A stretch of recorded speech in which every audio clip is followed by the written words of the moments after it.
Give me a second. I moved my system around, so right now I'm just doing a run check on a lot of things right quick. But I'm coming live. I'm coming live. So give me a second. Making sure the mic is good. Making sure the camera is good. I moved my whole system around, y'all. I had to get some extra boosting on some Wi-Fi, so I want to check that out. See how it's going a little bit. Up and down out the bed, but I decided to come on here and talk some shit. Talk shit, y'all. Talk some shit, boy. Book them if you don't go sit your ass down with the bullshit you talking over there, boy. And that's, you know what? That's really why I clicked on here, because I didn't heard enough, and I ain't got nothing against that boy, because I don't know that boy, but I know well, you black folks know when some bullshit done jumped off out of somebody's mouth and onto your skin where you feel dirty from listening to that shit. I'm sitting here like, well, what God is that? Them, what God? That boy, what God? How does man can be so convincing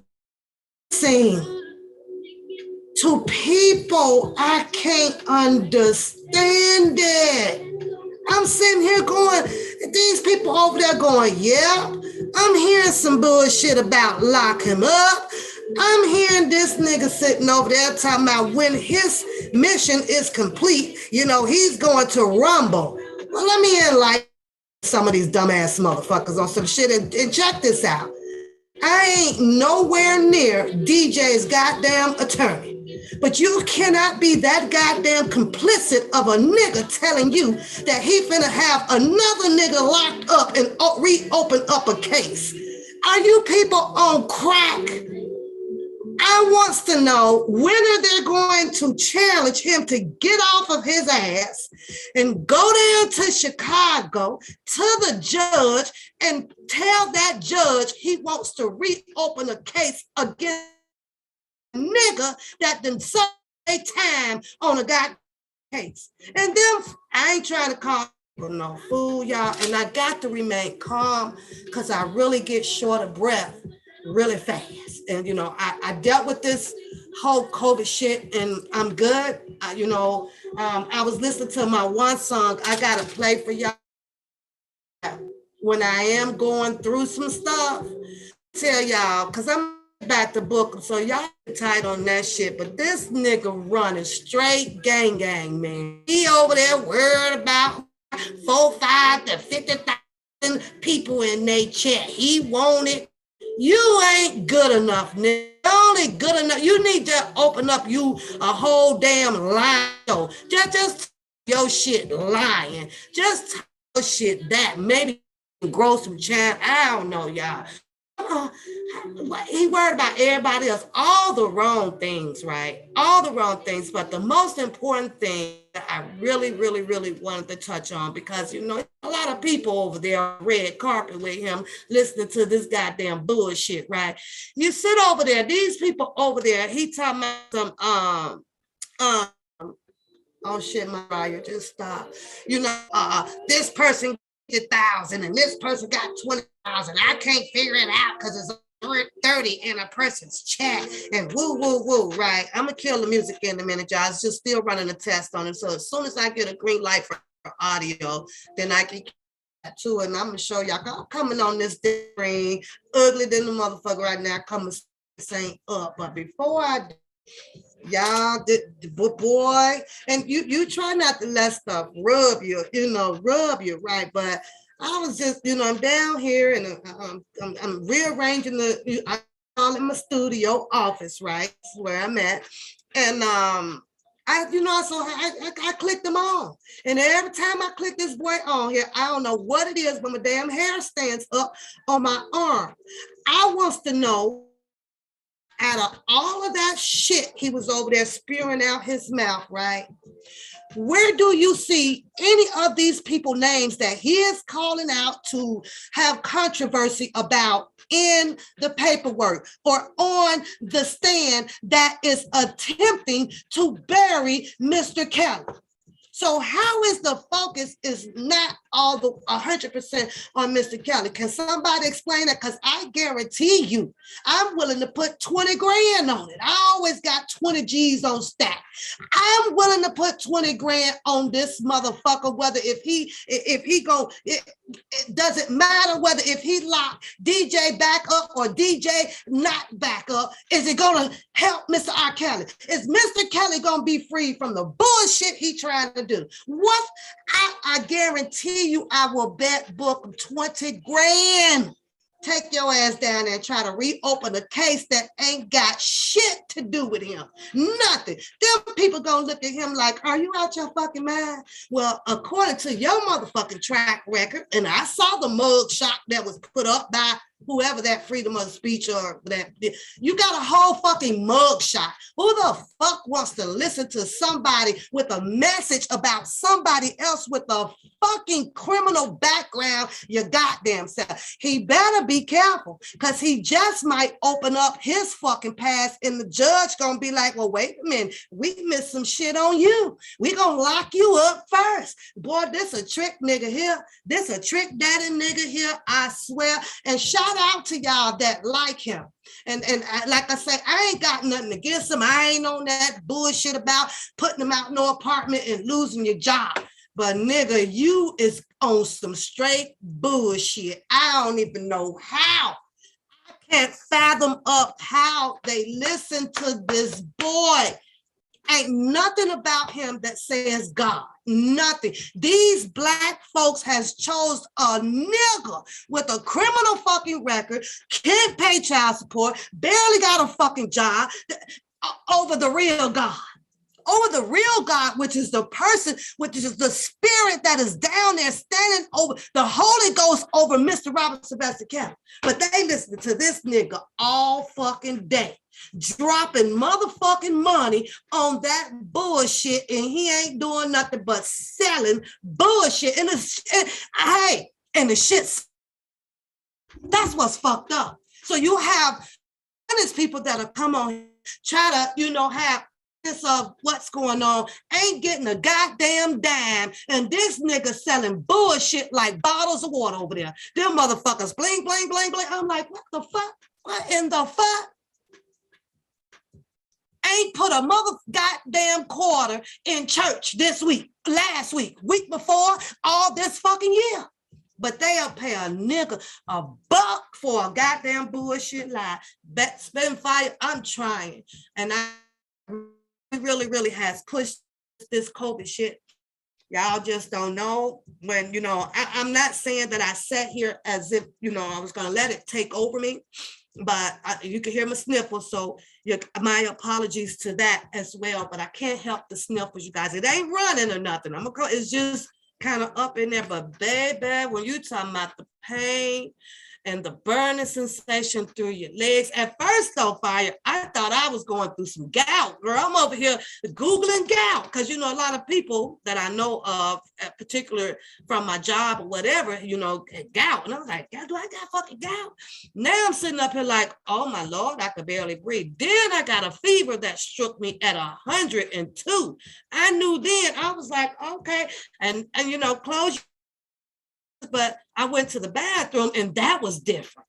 I'm like, no, I got pretty poop. What the fuck is this shit? I ain't lying, y'all. I ain't lying. I thought I knew having some pretty poop. Poop ain't pretty, right? I'm like, okay. But when it's a normal poop, right? Your digestive system, everything all good. So I had, I look back at it, Fire. I ain't usually looking back at the poop like that. Right? I had to take a poop out. I'm thinking, oh my God, I'm sick, right? Girl, I don't even recognize that poop. I was like, that is not my poop, girl. That cannot be my poop right there. So now I'm worried because I noticed there was a change in there, right? I was like, oh Lord. So I laid down for a little bit. No, actually, I left work at 1:00 Friday. I left work, y'all. I could barely fucking walk, man. I was like, oh my God. So now I'm trying to drive, I'm trying to get home, making a phone call. I'm just letting you know, dads, and when you get that fever and your poop look a little bit different from what it did all year long, some shit ain't right. Some shit ain't right, dads. I ain't lying. That shit scared the shit out of me. I almost bagged that shit up and took it to the laboratory on their ass. What the fuck is this? It's just like your dog. When your dog going through some problems, whatever they want to check them out, they tell you bring the poop in.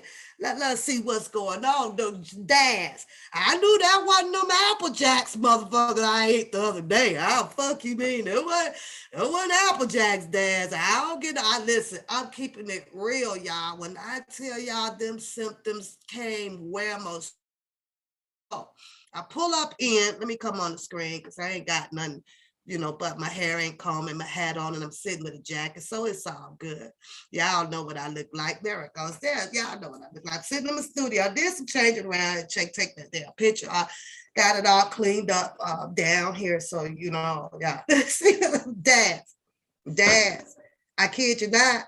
And I remember last I ate probably was early Friday morning, dads, and that didn't look like Apple Jacks, dads. I ain't gonna lie to you. I am not. I'm putting the bunny on in the mint. Bunny piss motherfuckers off out here. That shit be cracking me up. What's going on, Socha? What's going on? So, yeah, I was sitting right and driving home, and I said, well, I'll go through Walgreens. I got several COVID testers, right? You order them all online. So we bundled up on them, right? I'm gonna take another one tonight to make sure that, it didn't settle down. It's not positive. I gotta go back to work, bills and shit gotta be paid. And I get bored around the house, as you can see. I'm sick as a dog, and I get up to come down here to rearrange my studio / office, okay? So,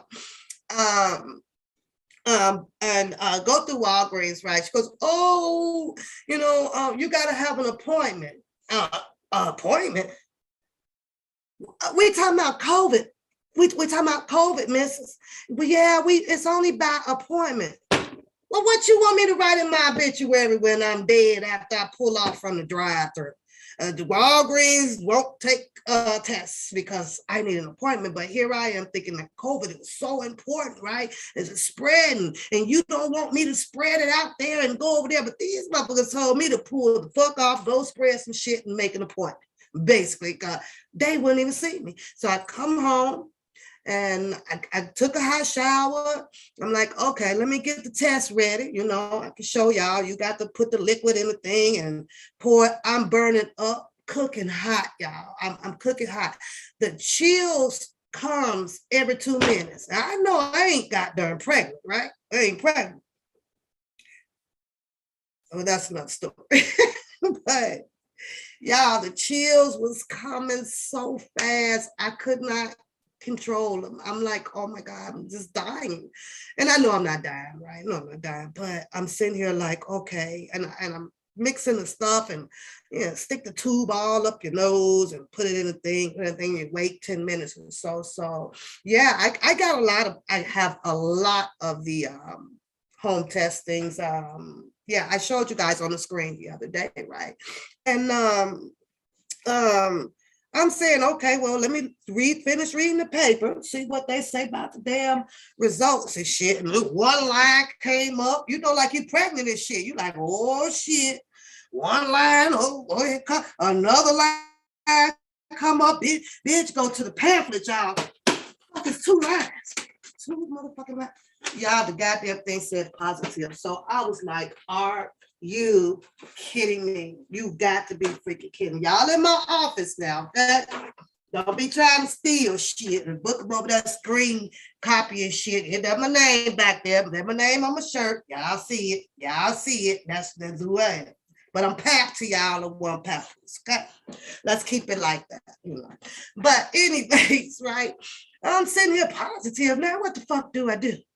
Well, I lay here. It doesn't say, on the paperwork that, okay, drink this, drink that. So shout out everybody that was sending me all the remedies, but you must understand that you can't take all that shit at once, okay? Because you'd be really fucked up.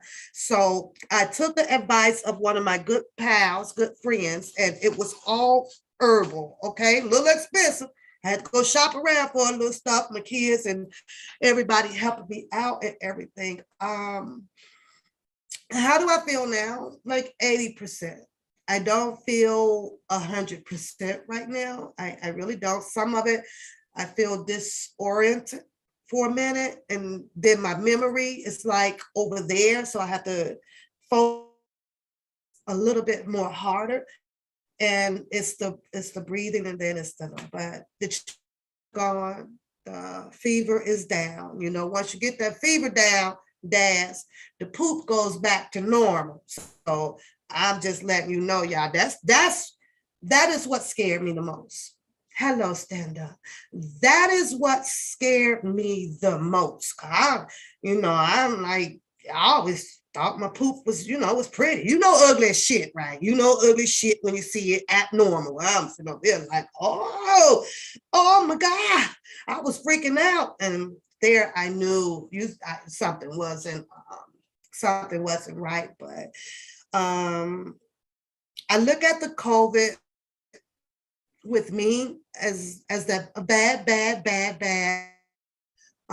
flu, that hit you, right? And I don't have any preconditions. I have no medical issues at all, you guys, none. So, I'm like, okay, I'm okay in that area, as opposed to my dad. He had a whole bunch of preconditions, and instantly my dad was isolated, boom, bop, dead, So I don't know. Oh, but anyways, I wanted to play my song for y'all right quick that pulled me through it every morning. Every morning, I was waking up, walking through the house pretty much all day, and I would play this song. Listen to it, y'all. I know most of y'all know it, but this is one of my all-time favorite songs, and it's a gospel song. And I really, really, when I play it, I think about Mr. Kelly, because he has been on a long journey right now, a long journey. 2008, it was postponed. So, it's a lot of people that is out here now, including myself, wasn't there to ride this roller coaster with Mr. Kelly, right? Arguing, getting beat up, getting, cussed out, a whole bunch of shit. We wasn't there. We wasn't there, right? But this go round, there's a lot of people there. What's going on, gospel? There's a lot of people out here, right? You got your distractors, you got your extortioners, you got your PIs, you got your bullshitters, you name it. Everybody wanted a piece of something to do with this Kelly event, right? And so when I play it and I think about how long He has sat there to listen to arguments. He sat there for a long time while other people make charges against him, on allegations, accusations of things that they said that he has done to them. Now we're starting to hear about the money. Everything was about the money, 2008.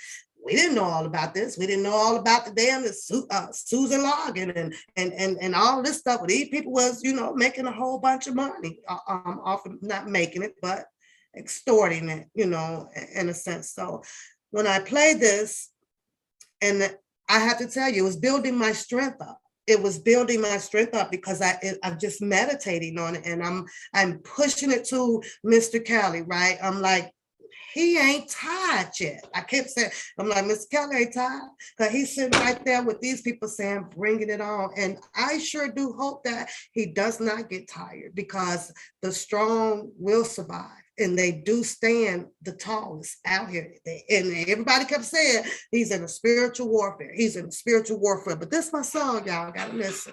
Y'all gotta listen. I love this song. What y'all know about it? It got me through, because I ain't tired yet. I'm not tired yet. Been running from Jesus a long time. I'm not tired yet. Been working with Jesus a long time. I'm not tired. I love this song, y'all. And it got me through. It got me through. Kelly ain't tired yet, y'all. Nope. I'm not tired yet. Kelly ain't tired, and I'm not tired.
If you're not tired with fighting this fight with Mr. Kelly, put in the chat, you're not tired yet.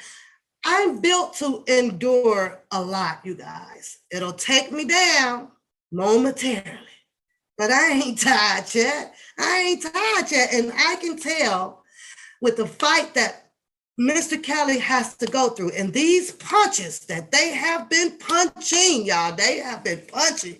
He ain't tired yet. He's sitting back there and he just waiting. He just waiting on victory, What's going on? What's going on? Rabbit is on the screen. So it gets me through. And I know that I'm not a big Bible person. I can't recite all of that stuff to you guys. But know this, there is only one person in life that I trust. And it sure in the hell ain't man. Man can't lead me nowhere. If I choose to trust in man, I'm going to do my homework. I'm going to do my homework, and it better not be no shit in the game. So with that being said, I clicked on the phone, shout out to Coda Bear, y'all. She got a job. Coda going to work. So I have to pick her up though at 9:30. So it sit too long with you guys. I'm trying to get this done. I'm trying to get my hair shampooed and get that blow dried and then relax and go make it to work tomorrow. I'm going to stay in my mask and I'll be there. But man, let's talk about man, because that man over there clearly has psychological issues with everybody out on the YouTube. So I wanted to go back to the beginning just a little bit. When I first came out, you know, and he was on none other than the Phases show. What's going on, my mods? What's going on? You guys, hope you have a beautiful day. Everybody in the green, shout out to you. I appreciate you guys. Shout out to you. Um, um, you know, and I listened to Phases 1, Phases 2, Phases 3. I don't know if it was a 4 because I probably stopped listening, yada, yada, yada. And why do you all think that I was, you know, had the opportunity? Like, I don't just laugh at real shit, okay? I don't just laugh at the truth. I laugh at bullshit. I laugh at people that is seriously trying to sell bullshit. I don't know what it is. It's an intuition thing. Like, you know, like the alarm comes on, Metro Petro girl, all of that. I can't, I've been trying to fathom this whole thing up, like, why? And when I get to the end of where you guys are, my conclusion, like, he really wants to be a star. He really wants to be this major YouTuber, blogger. He really wants to be able to have that income. So by any means necessary, a person will do as such, even if I got to tell the people what sounds good. Not what you really want to hear, but it sounds good. He said 1996. 96. And you would think if a person was around that freaking long, that they would definitely be ace coon boom with the Mr. Kelly. I don't see it. So you all could keep looking for it, but I don't see it. This boy has bought every freaking excuse card that he can find. He's bought them all. Anytime you run into a bullshitter and they are giving you an answer to every freaking thing you can come up with, it's a bullshitter. Not once do this man sit over there and say, well, oh, you know what? Let me check into that. Well, I haven't heard of that. Well, I don't know. He got an answer for every single thing that pops out somebody freaking mouth. He can agree with it. He can show you receipt. What the hell receipt has he showed anybody pertaining to Mr. Kelly being vindicated? What? Because I ain't seen it. Somebody please share it with me so that I don't falsely accuse anything. You mean the receipts of what other people had to put out on the channels? You mean the receipts that's coming from people Twitters? You mean the receipts that are being verbatim regurgitated by him from somebody? Those are receipts. This boy can't show y'all shit about where Mr. Kelly kept his money. This boy took the opportunity to take Donnell Russell down. Don Russell wasn't on that stand, y'all. Don Russell didn't sit on that stand and say anything about Mr. Kelly. Don Russell isn't the reason that the New York case happened. Nah, but a lot of people kept saying, oh, we believe him. We believe him. You had better luck believing Martin Luther King right about now if he was alive. You have better luck to go walk that way. He was the one that was going to lead you into some real civil rights shit going on. Not this bullshit this boy speaking about over here. Good night, gospel. Nah. No. What? So I asked the chat again, what receipts? What receipts? Because I ain't seen shit that weighed onto anything pertaining to Mr. Kelly. You had people come out and possibly lied about, you know, he was there. He was there. I got pictures of that shit. I got pictures of that, him standing up there with the group in the lobby. I got pictures of all of that. But I'm not telling y'all not to follow him. Because he gonna get y'all to the promised land. What's going on, Lily? He gonna get you to the promised land. He gonna sell them folks all. He gonna get DJ 20 more years while Mr. Kelly is still on trial right now in a deliberating moment of his life. And he worried about a situation that has occurred with something personal with another goddamn man. I don't get it. He said that he will be having this man locked up. I ain't DJ's attorney, and I ain't connected to no damn body, but I know common sense is something that you didn't have to pay for. It just grows in you. How? How, y'all? How, Sway? How? How is it that he can manage to do that, but he couldn't manage to keep his phone charged enough to be in the courtroom with Sylvia? How are those priorities all messed up? But he got priority to go and jump on something about another family member. How? Nobody asked him themselves. I don't know. I'm trying to figure out, like, huh? Nigga, you couldn't even find a charger to keep your phone charged, but you got enough goddamn energy to go get into somebody else's goddamn business. If those females of the information, this man spent all day, I bet you he got Facebook just glued open all day on a major alert, waiting on DJ's daughters to type something. He say, oh, I just want to talk to her. Talk your ass to a job application, nigga. Talk your ass into buying a goddamn house. Talk your ass into paying Sylvia her goddamn money first. Why don't you handle those goddamn priorities first? I'm talking about in general, and I'm talking about with people. Fix your shit first. Fix your shit first. And that rule applies to me as well. Ain't no way in the hell that I would have time to be out here in somebody else goddamn situation, and I'm sitting over here with a credit score of 425. Are you out your damn mind? Fuck that situation. I got to go get my shit on 8 point. But this nigga here wakes up, put on the same goddamn underwear, and click on Facebook to look for a story of something that happened 20 years ago. Bookham can't move on. Oh, yes, Denise. Yes, that is, Miss. You know it, but that's my favorite, girl. That is what lifts me back up, Denise. That lifts me. It does. So when you hear that song, you think of Pat. I'm just saying, though, where is the priority at? You mean to tell me that this YouTube stuff is worth a person, a man or a woman, killing your priorities? Because it's obviously that this nigga can't do two things at one motherfucking time. He can't.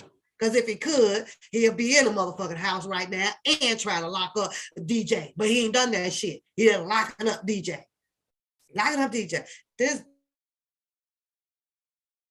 Listen, y'all, this man done sold so much goddamn whoop tickets out here, it don't make no sense. Let's talk about Sylvia and Booker. Then I'm gonna talk about Hollywood, because Hollywood, you a motherfucking lie. Talking about some pap on the payroll. I don't know your black ass with that rug rat ass fucking weave on your head. Neither do I know a damn Barry Hankerson or no motherfucker body. Just like how you in the lane by yourself, Hollywood, I'm in the lane by my goddamn self. Now, I try to be all due respect that you run Chicago Southside and let you have it. But baby, I can do one phone call and show you who runs Southside of Chicago when it comes to them queens down there. And Pap don't fuck around, because I ain't Southside, I'm West Side all day. Yeah, all day. And you tugging the war with that goddamn rugrat wig on, it ain't gonna help you change nothing else about how you just run your freaking mouth as a lady that you claim that you are. But if you ever, see, I didn't even lie on you. I didn't make up anything on you, Hollywood, nothing. I told the story of what went down between you and Dennis. And you came out here with some bullshit of a fucking lie. of a fucking lie. Don't do that, Hollywood. Let's just stay ladies about it. And if your story go public, I am going to talk about that shit again. Now, I don't know for sure because I can't be exactly sure because in order for me to be so, see, I have to go and respond to YouTube to find out who filed this Privacy Act complaint against me. Ain't a motherfucking thing that I want about no motherfucker out here in their private goddamn life. Nothing. If I'm not going to give you mine, what makes you think that I want yours? But I got a gut feeling that it might have been you. Dennis responded in the comment. He just put laughing emojis up in there. So shout out to him. But because somewhere you scorn, because you done lost your nigga to a gun that he could have kicked away and ran his motherfucking ass, he ain't getting up out of there. And he was getting out, you'd have took the nigga on down there like you said, who was going to claim the gun. And that shit don't work that way. That nigga fits to get a whole nother 20-some motherfucking years again.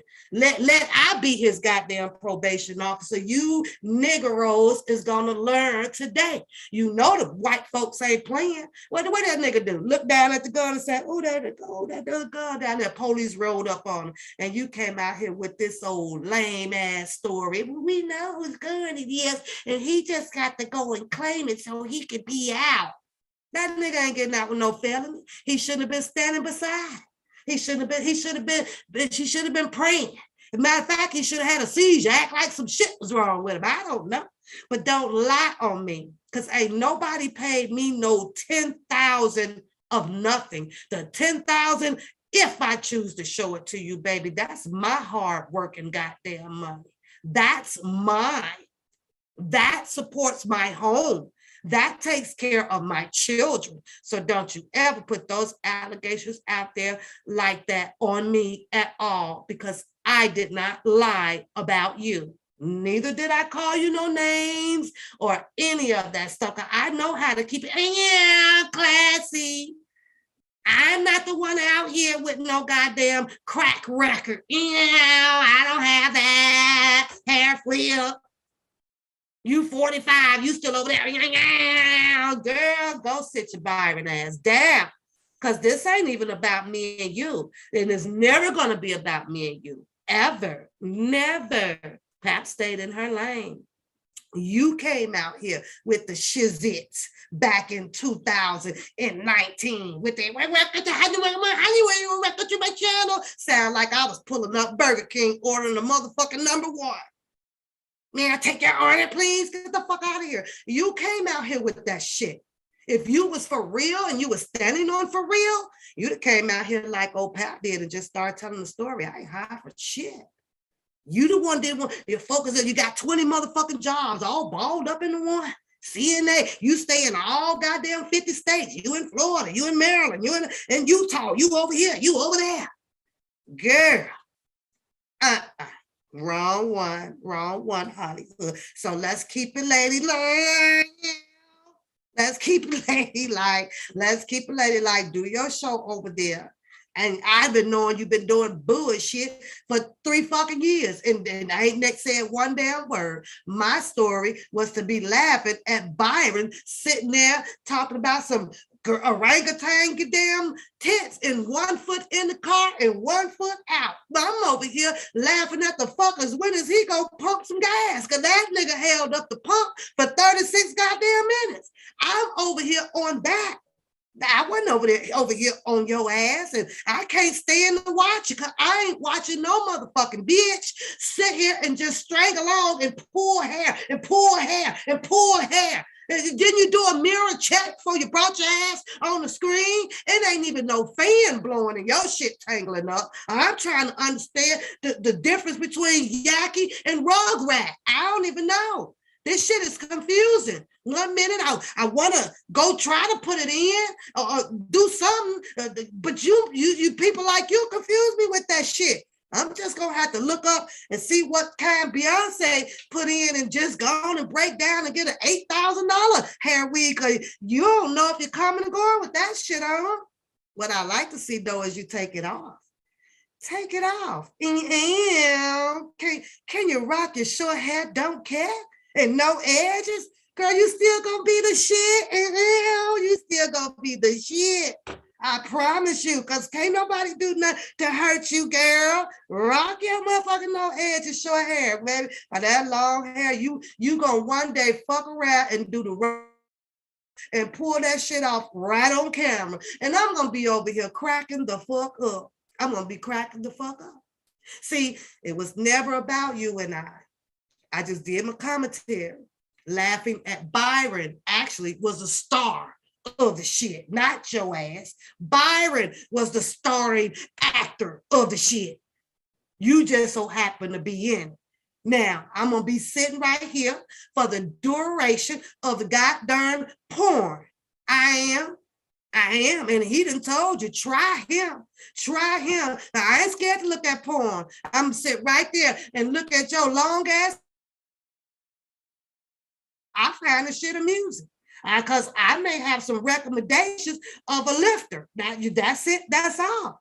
But Byron cracked me up though, y'all. I'm like, when is Byron? I mean, Dennis. When he getting out the damn show? He said the cameras came on, and he was like, what is this? He wasn't even ready for it. You should have sent him a damn text. You could have sent him a text. I don't know. And none of us will never know y'all truth. That was on you and him. You the one went down there and started getting in front of the lines because you got to press pass. Not us. We not me. I ain't shit. I ain't sucking no dick for a press pass. I ain't doing it. And I ain't buying one. I ain't gonna do it. I'm sorry. I'll just sit here and wait for you to press the information back to me. No, but baby, that talk been out here for a minute, to tell you the truth. When you first, it's on your camera and shit with the pass on. Yeah, this shit been out here. Well, people already thinking, he done heat it from the back. I'm just saying. I ain't saying Dennis got any, but they was already saying that you probably was face down, ass up. I don't know. The way you tugging on that darn rug rat weave over there, girl, Dennis probably tug rat on it. I don't know though. I don't know this to be true. This is just all my opinions on One Pack Entertainment for purpose only motherfucking show.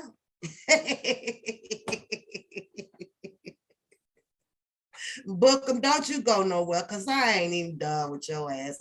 It's so much about you, it just don't even make no sense. It really don't. But you feed them people. Oh, I think I just had a power switch that just clicked off. I'm gonna have to check that. You selling them people some real serious tickets, client. Bozo. I don't even call you Bozo, but you did a whole Bozo show today. 1 minute you in this sympathy ass mode of begging and shit. You can't win, book them, trying to tear other people down. I got one question for you. When you going to go get Mr. Kelly? Huh? Yo guy. This is your guy. I haven't seen shit you done for him. You still arguing about some 2020 goddamn defense money. Anybody studying that shit? It's gone. Gone. You gonna keep on arguing and saying that people tore you away or tore this down or whatever, and you're gonna end up opening up some shit that you ain't gonna want. Somebody gonna get real tired of you and gonna start investigating. Now let me tell you my theory, because it's just my theory and it's my opinion on how you really got up in there walking alongside. Let me see if I can find you right quick. Hold on, Nick. Let me see if I can bring. Hold on. No, I don't want to erase that. Mr. Kelly walking into the courtroom, and you standing tall right there on his right side to the back. Greenberg at that time was litigating for Mr. Kelly. And at that time, a little bit earlier on, and all that defense fund shit started dropping. You had a wonderful communicating relationship with Greenberg. This is just my theory, okay? Ain't no hold no weight, may not be true. This is just my goddamn theory of this shit. Let me see if I can find you though first. Hold on.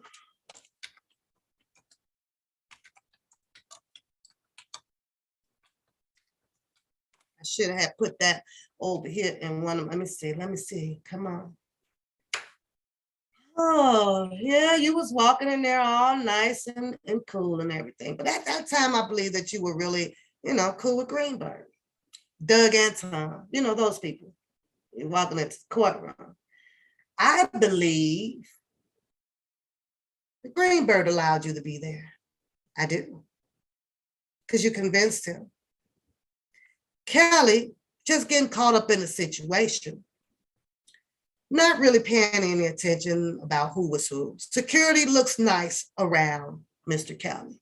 He deserves to have security around him, especially, walking in the courtroom and anywhere else.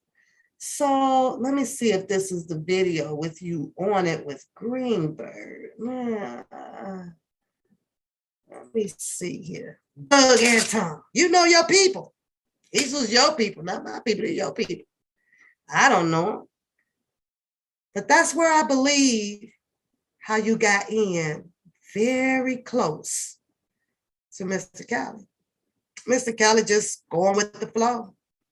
Oh, it's okay. It's cool. Yeah, it's cool. Let me see if I can find your big ass walking up behind Mr. Kelly, putting that front stunt. You did a whole front stunt. I'm telling you about that other one that you did too. When Mr. Kelly was going to court and they veered off to the left, somehow you veered off to the right. Got stuck right there in the middle of that lobby. You weren't there. Them other boys was. Some of the other ones did. You went to the right. I always wonder what you go to the right for. Who you go whisper some shit to? I'm not trying to tear you down. Keep being you the man. You the man, do what you got to do.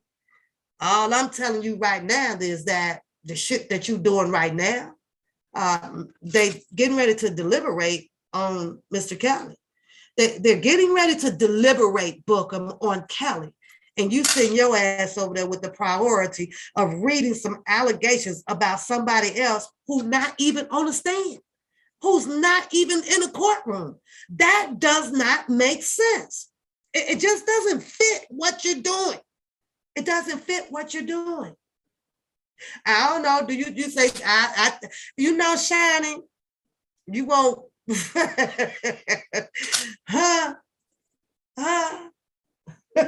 you listen. What do I believe, Shani? I believe they both may have some things on each other and they're gonna come to a halt on it. Neither one wants to expose each other. Dennis, he says he got some bad bitches. Do I think that he might have tapped that? It's a possibility. It's a possibility, it's a possibility. So wait, I'm looking for the video for this goddamn boy. I believe, that's my opinion, that you only got in there close to Mr. Kelly by allegedly Doug Anton, possibly Greenberg. And they talked Mr. Kelly, probably mentioned it to him. Hey, we got this guy. Because I couldn't understand out of all of the people that was close to Mr. Kelly, Will Edie's and the key, all the people. Why the fuck is it you? Why was it just you? I couldn't understand. At first, I couldn't understand that shit, right? And I kept watching this video and I'm looking at it, right? I'm starting to believe when Greenberg came on and talked about, address the defense fund, right? And he was saying, he was aware of some things about Doug Anton. This is all allegedly, right? This is just my hypotheses of this shit, right? This is just my thinking, my thoughts, right? Means nothing. But you're there with the two people mainly one, Douglas Anton, Greenberg portrayed as if he didn't know much about it. Oh, well, he does. Well, how much did you collect, Bookham? And somehow you ended up being the only one out of Mr. Kelly's friends, besides the two that was normally with him, being there for Mr. Kelly. Man, I call bullshit on that. I don't know why I book them, but I call bullshit on it. Bullshit, bullshit, bullshit. I'm sorry. I call bullshit on it. I really, really do. So hold on. Let me try to share this damn screen while I go through these pictures, because there's a whole lot. And if you were down for your bro, right? And I get it. You say you had a job. You said you got the job, so you couldn't be there. But you also said that you would, you would die for your bro. You'll do this for your bro. But I couldn't help but to notice that every time you're not there. You're nowhere to be found then. The substitute came in, and that was Daryl Johnson. They said they got the bag up. If you ain't there, Daryl Johnson is going to be there. One or the other. One of you motherfuckers going to be there. I'm just saying. I don't believe it. And I'm entitled to not believe that shit of you are or was or is to Mr. Kelly. I've seen so much red flags, and you felt because you could come out here and do a dollar for the defense or a dollar for the king and all of this stuff that people were supposed to worship or acknowledge that you were the man. Let you lead, right? Let you lead. Yeah, I saw a little bit of your protest. I did. But you had to set the stage. You're an actor. You had to set the stage. You are a damn good goddamn actor. Well, I mean, not that good, but for YouTube, you do all right. I'll be laughing at you. If I'm laughing at you, Bookham, your shit is funny, okay? Because you one goofy ass nigga. There your boy sitting right there. Look at that Douglas Anton right there.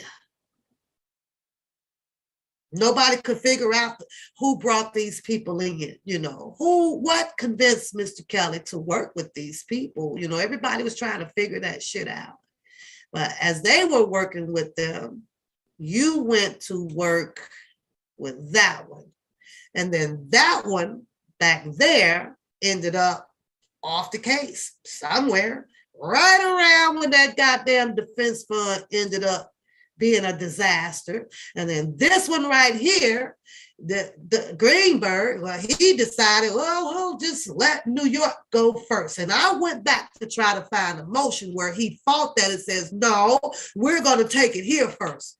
What does anybody know? Because I still got to go through the 2019 where he really fought that. I didn't even see Greenberg continue his fight on when he was calling out Kim Fox and Michael Avenatti. He dropped that. He put it out there in the air, but then he dropped that and let it go. I can't sit here and say who was acting and not acting because, yeah, that part. But, boy, that's just me. Now, I ain't mad at you. For having you got your followers, let them, you lead them to that dry ass well. There you is. There you go. What time is it? Oh, my baby ain't ready. Hold on, y'all. Hello?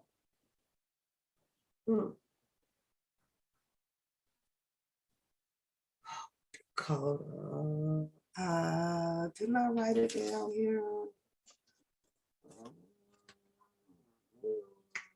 Oh, didn't I stick it on like the computer or something? Hold on.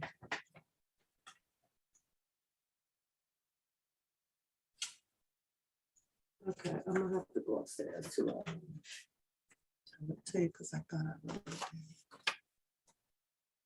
Nope. Y'all sit right there and stare at, hold on. Stare at this picture for a minute right here. Let me see if I can blow this up. I'll make this bigger. Let me see.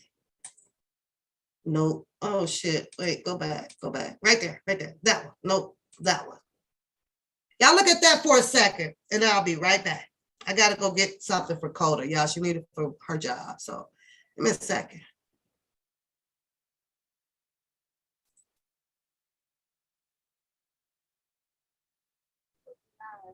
What? Yeah.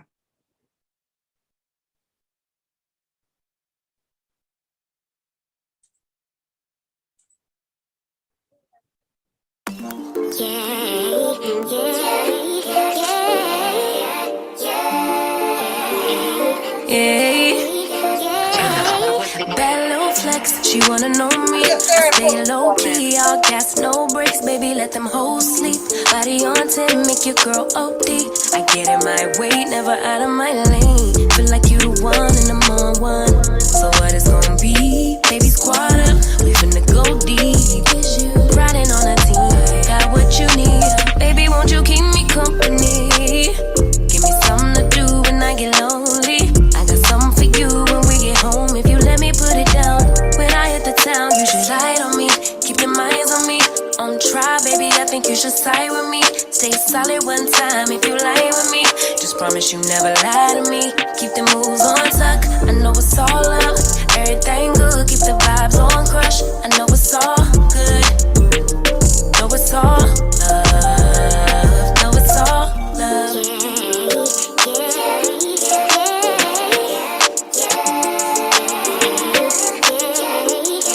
I've been feeling like the motherfucking man lately. Can't nobody do it like I can daily. Baddest in the lattice in the land. Body turn your nigga to a fanny up. I made it where I'm at on my own. Had a couple blocks in the road, but I get to the bag on the low. I be counting stacks while they grow, yeah, you know me. Baby, won't you keep me company? Give me something to do when I get lonely. I got something for you when we get home. If you let me put it down, when I come in town, you should ride on me. Keep your minds on me. On try, baby, I think you should side with me. Stay solid one time if you lie with me. Just promise you never lie to me. Keep the moves on tuck, I know it's all up. Everything good, keep the vibes on crush. I know it's all good. Know it's all love. Know it's all love.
For waiting.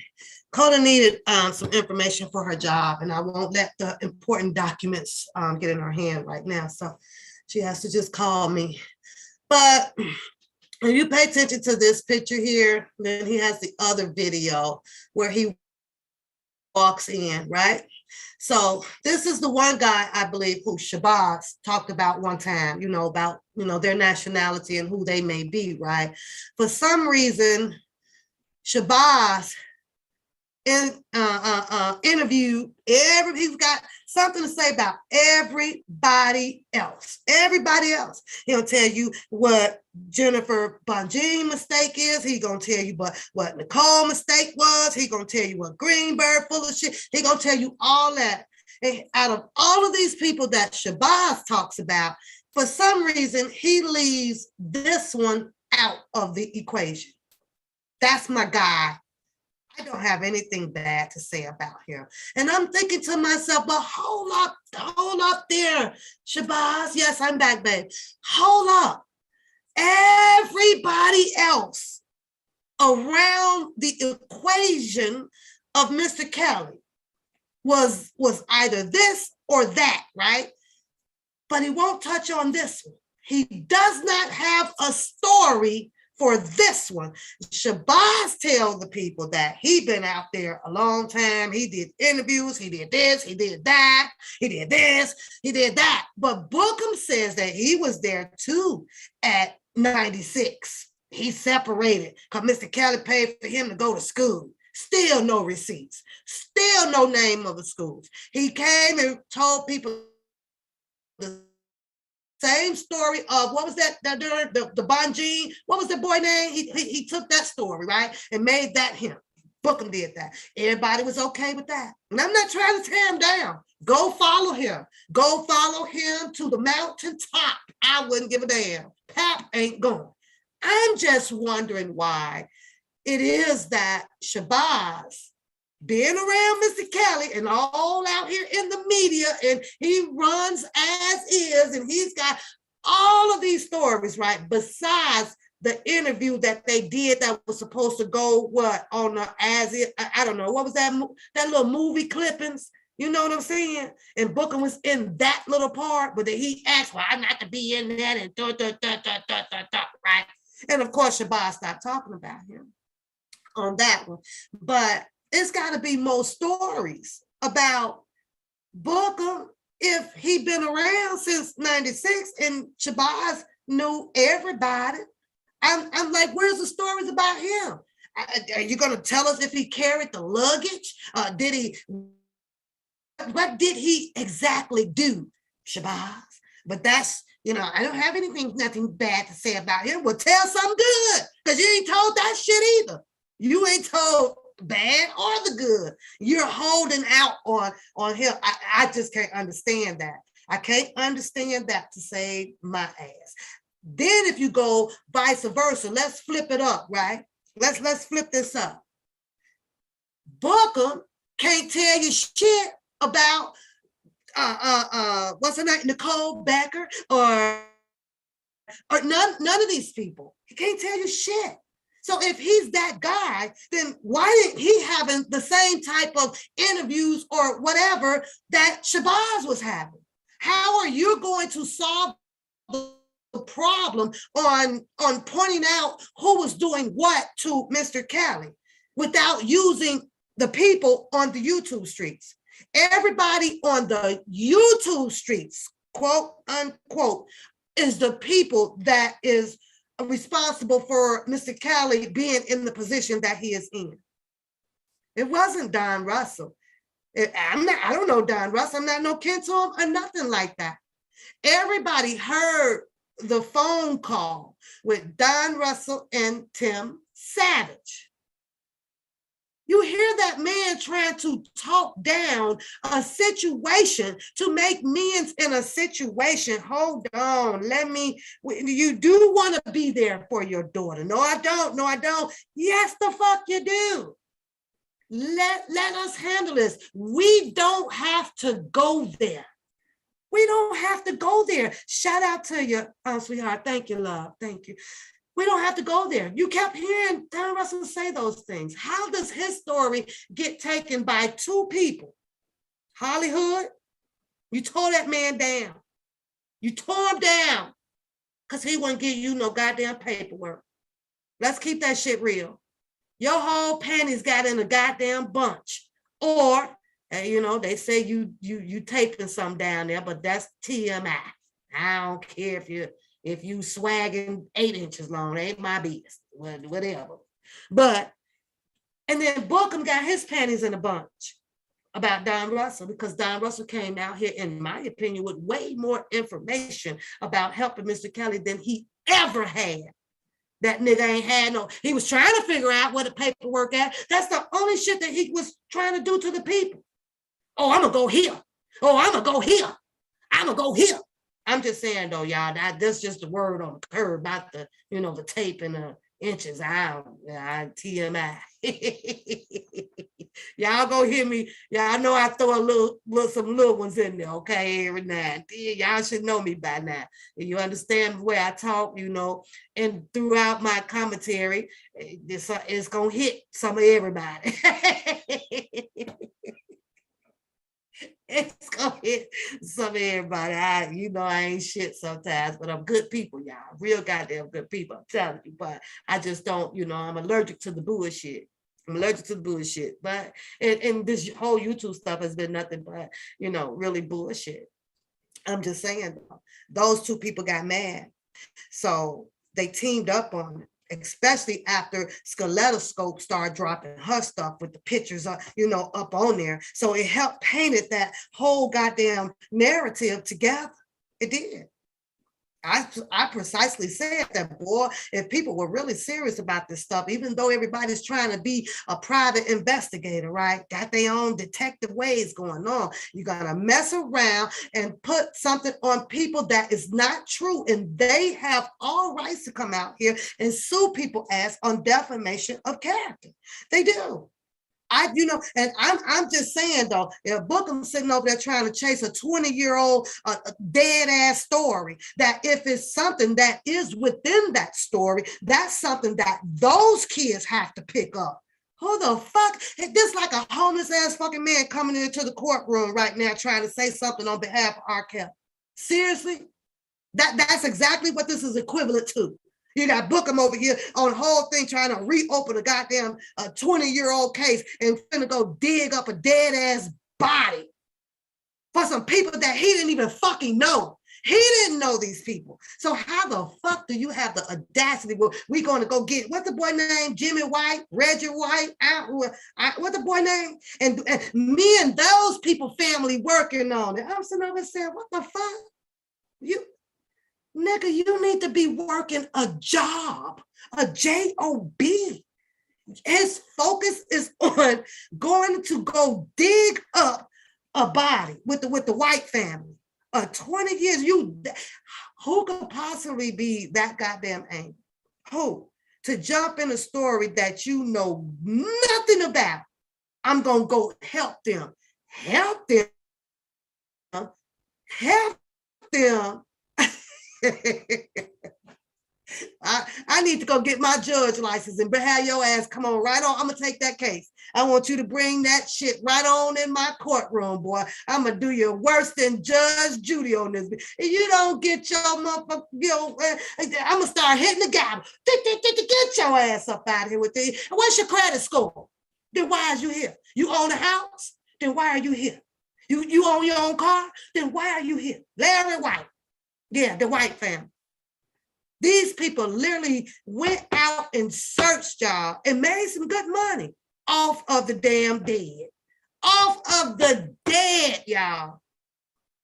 And I guarantee you, it may sound crucial, but I guarantee you that them people that still ain't went and bought a tombstone. You ain't, the boy been buried 29 freaking years and now you want a tombstone?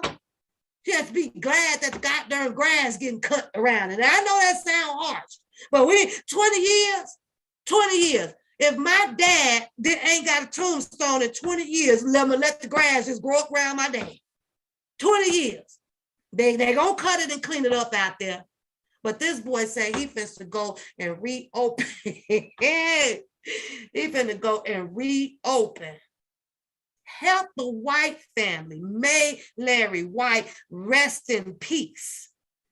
See, that meant something right there, but I guess it went over Bookham's head. It says, rest in peace.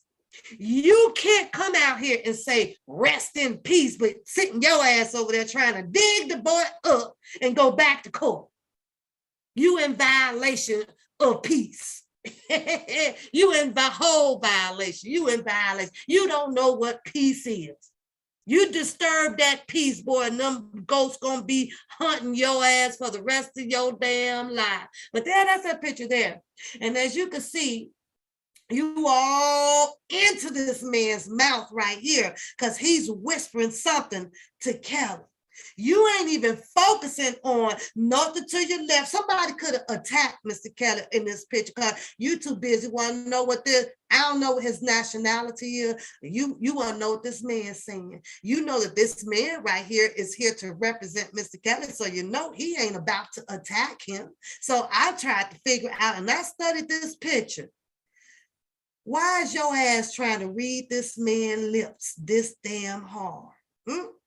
So I'm thinking, okay, you got to hear what he's saying so you could pass it on to the other people. I'm just saying. He shouldn't even be allowed in the damn grave, sweetheart. The graveyard down the highway. Oh, he did. Yeah, they gonna come walking up in his damn bedroom like Michael Jackson's song Thriller. They don't get his ass. But you look how you beam in on this book. Look at this. You is in this man's mouth trying to hear what he's saying. That's crazy. This ain't a man that's about to attack Mr. Kelly.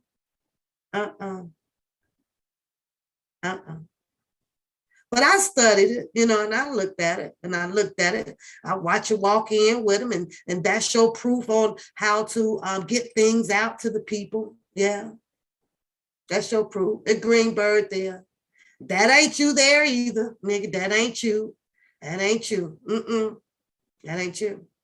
I saw you running down the street with the chicken bag. That's what I saw you doing. That's what I saw you doing. And when I see niggas doing some shit like that, that's just paying your way in. Rob, got some chicken for you. And if you was the Ace Coon Boom man, Die Hard, oh, that was a seat in that Sprinter. There had to be one. Kelly don't leave his main partners out there like that. I wouldn't think so. I heard that he's not that type of person. Even if you had to crawl up in there and sit on the damn floor, you wasn't up in there. Not in that Sprinter, not on that day. Not in your patent leather. Nope. Wasn't you. And I'm not knocking you. That's your bro. That's your pops. As you were. Let it be. It is what it is. Ain't shit I can do about it. But I know good goddamn well with you sitting your ass over there talking about some old ass case because there's some bitterness going on or because there was some competition about you wanted to be the leader.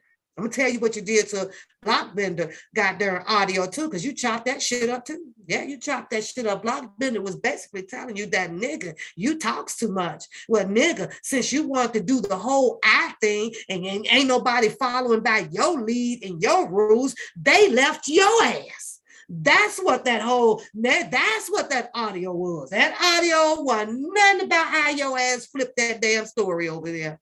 None. I sure wish your teacher and you write an essay up on my presentation on what I'm doing, because I'm going to fail your ass. You going to get an F. You flipped that whole goddamn audio as if you sitting up there not knowing what the hell Blockbender was saying. And you did. But it sounded good to those subs over there. Shout out to you, Margaret. Shout out to you, sweetheart. Thank you. Thank you. I see you in the chat. Yeah. That's crazy. You flipped that Blockbender audio. That's not what it was. It really wasn't. You know it wasn't. They have my way. You wanted your way in every damn thing. Everything. You needed to be the chief of kissing me goddamn avenue. So everybody can do and say what Bookham do, and then it was going to grow your tits like the goddamn orangutan tits over there. Like that orangutan. You wanted to be that man. And hey, shout out to you. Because there's a lot of them out here that wanted that spot. Like the goddamn Rugrat wig. She wants that spot. I can't understand how, if Mr. Kelly gets up out of this where he will have any goddamn time to be dealing with anybody, he should be well on his way. You got your money for your college degree over there, didn't you? He didn't help you. You didn't have your chance. You didn't did it. I remember your whole story talking about that damn hotel over there. Mr. Kelly, he was upstairs sick. That shit wasn't confirmed. I need the dates on that shit. Let me make sure that's what really was happening. Or you just used that story and your ass just popped up out of nowhere because Mr. Kelly probably had some goddamn concert or something. I don't know. And you went across the street with Juju and BB that showed up on a show with Gloria Allred. That was you.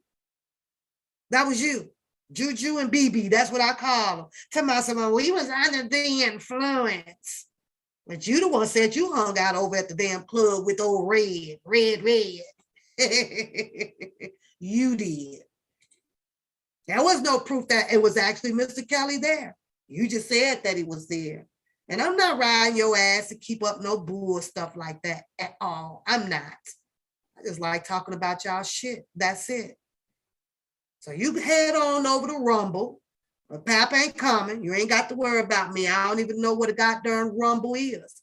I know one thing for sure and two things for certain. Nigga, I would at least try to get my shit all stomping ground before you try to do the dirt over here and exit out. That's what you're trying to do. You want to exit out. Go somewhere where you think you can talk shit to all new people and brainwash them on your bullshit. But that's just me. That's just me, though. And don't take it to heart. You ain't got to draw your guns and look up in docs and all of that damn shit. You ain't got to do all of that. That's unnecessary. Look, here go the other one. And he's sitting in jail. Look at that. Daryl Johnson. Why you ain't solved that one yet, Booker? Why you ain't solved what the hell Daryl Johnson has done to your pops? Huh? You ain't done nothing with that one. You done let that dry it all up. You done did what you wanted to do to Don Russell. And that done dried. You done let it dry it up. Yeah. Well, give us some more information about him. Go pull Daryl Johnson goddamn transcripts. Go do that. Read that. There you go. Your channel might get popping. You might get about 500 more subscribers over there. Because them loose cannons you got over there in your chat, them motherfuckers standing around you like Kanye, what's his name? Kanye West. And Jesus walk. And amen. They bowing down. The whole, y'all better find, boy, I ain't going to say find because I can't do that. But I know who I follow. And it's showing the hell ain't man. It definitely will not be man. Not this mankind. You crazy. You know you leading them people over there to the pale of the pit of hell. You know y'all. But do your thing. And you wonder why your channel ain't going the way it's going, because you can sniff out the bullshit. You won't be real. The shit that you're talking about doing is very highly unnecessary. It's unnecessary. Who wants to raise your channel up while you over there a bitter butt? I'm going to go and dig up Larry White. And we're going to take that back to court. And then after that, I'm going to come out here and DJ's daughters, I'm going to talk to them and I'm going to reopen that case. You can't reopen a fucking tube of toothpaste. Shut the fuck up. You just want to reopen Sylvia's case and pay that $6,000. Do that one first. Then you might convince some damn body. You want to reopen some shit, but close all of your shit.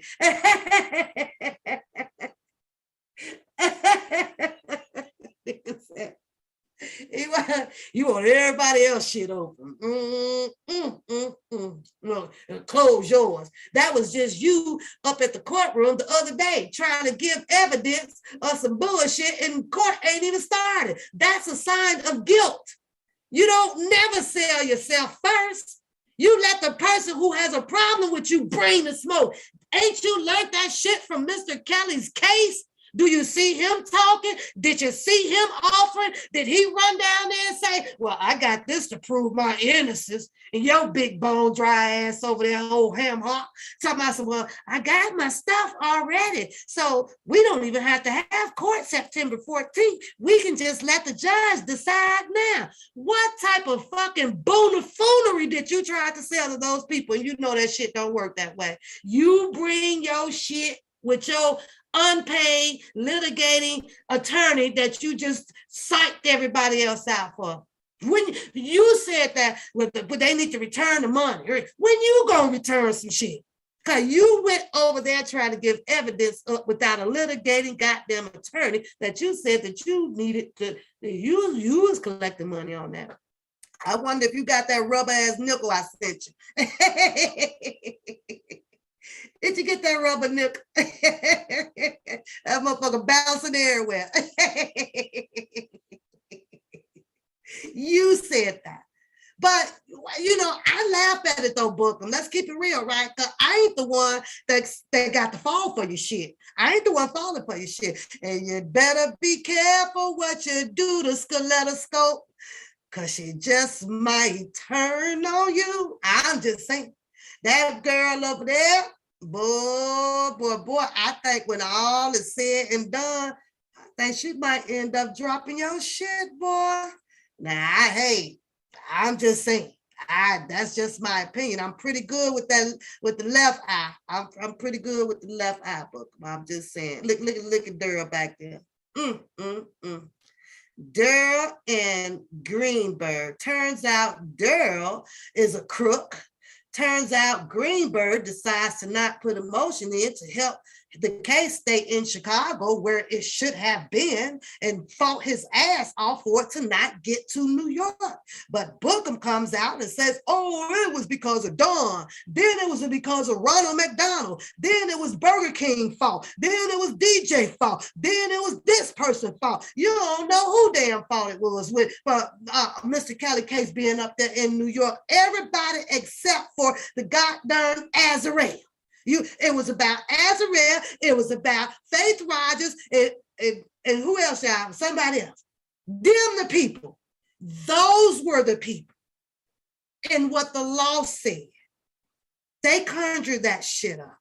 It was about the parents coming out here making this big old fuss. So your government went and dug up something that they can try to use, which was determine whether if we can make this a federal based on the age. Well, over here it says so-and-so. But if we do federal and he moved her over here, bingo, we can strike a federal case up on him. But you wants to blame Ronald McDonald, Bozo, and everybody else. I couldn't understand that shit. When it's said and done, you should have not been blaming anybody either. You shouldn't have been blaming nobody. You listen to that man's song, Hush. Hey, you play some music over there too, Bookham. I ain't never heard that motherfucking song. Let me find out that you did buy that music from that boy. I'm just saying. I don't give a fuck whether you got the music or not, but I'm just saying. Everybody hates Bookham. Everybody hates you, boy. I just like laughing at you. I don't know you to hate you. Hate is so far from my vocabulary because I understand the way karma works with hate on God's people because we are of the Creator. You understand that? But come on with it. Come on. You try to convince everybody so much about, the cousin. You cussed that damn cousin out. You set your ass on this screen and said he wasn't the cousin. Now we all good. We just all good. Scope ain't falling for that shit, though. I'm just saying. Look at this.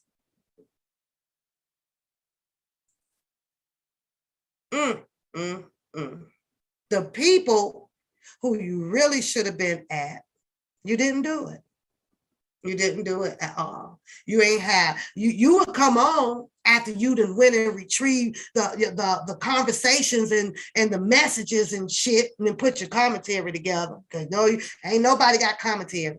Nobody got commentary. I'm so sick of hearing that shit. Commentary is clicking on this button and coming on the screen and talking. It's commentary.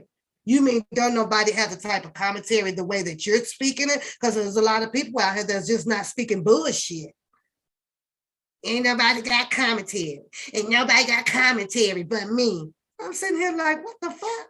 Why is it just you? Why is it just you? Same thing with the goddamn Rugrat wig.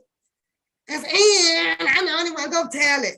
And you can only get the real from here. What? It's the most ludicrous shit I have ever heard, like, since I've been out here. And that's not true.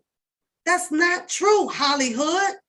Everybody has commentary. It's just different. Everybody does different things. Different. Oh, God. I don't know, y'all. It's just crazy. I don't see no more you don't book them. They ain't take two. Oh, there you go again. There you go again. You seem to be in the same Photoshop with the same crooked ass people that's been around Mr. Kelly. That say that this man was questionable. There was quite a few that was just questionable. This when I was told that somebody said, throw him a jacket because he showed up with his superhero t-shirt on.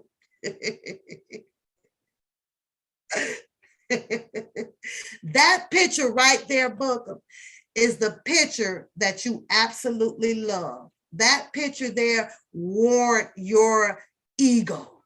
That one, because you're standing behind Mr. Kelly.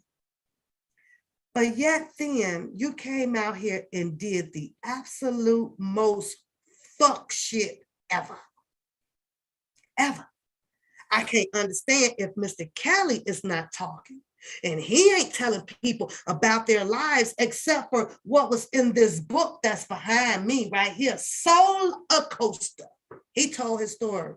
But you sit on your screen and want to tell these people of Mr. Kelly's story. I can't understand that. Mr. Kelly, Booker has violated all of your confidentiality, privacy talk. Okay, I'm just letting you know. I'm just letting you know. That nigga couldn't hold water. But then he'll come back and say, well, you don't say what I say, because that shit don't mean that it was probably true. He's going to say something like that, It's going to be true. I could have made up anything like I did with the baby mama. I was just Shonda. And the Shanti McGee, I just made that shit up. Y'all kept saying that it was I did, and that's why. And so I just roll with it. You don't roll with allegations like that. You don't roll with allegations like that. That wasn't cool. You played with the story. That wasn't cool at all. Me, I ain't even go find out. I ain't care. Didn't bother me. I ain't care if you had 50 kids by. Didn't bother me. That was funny though. You did the most when all you had to do was just be yourself. And you could have led.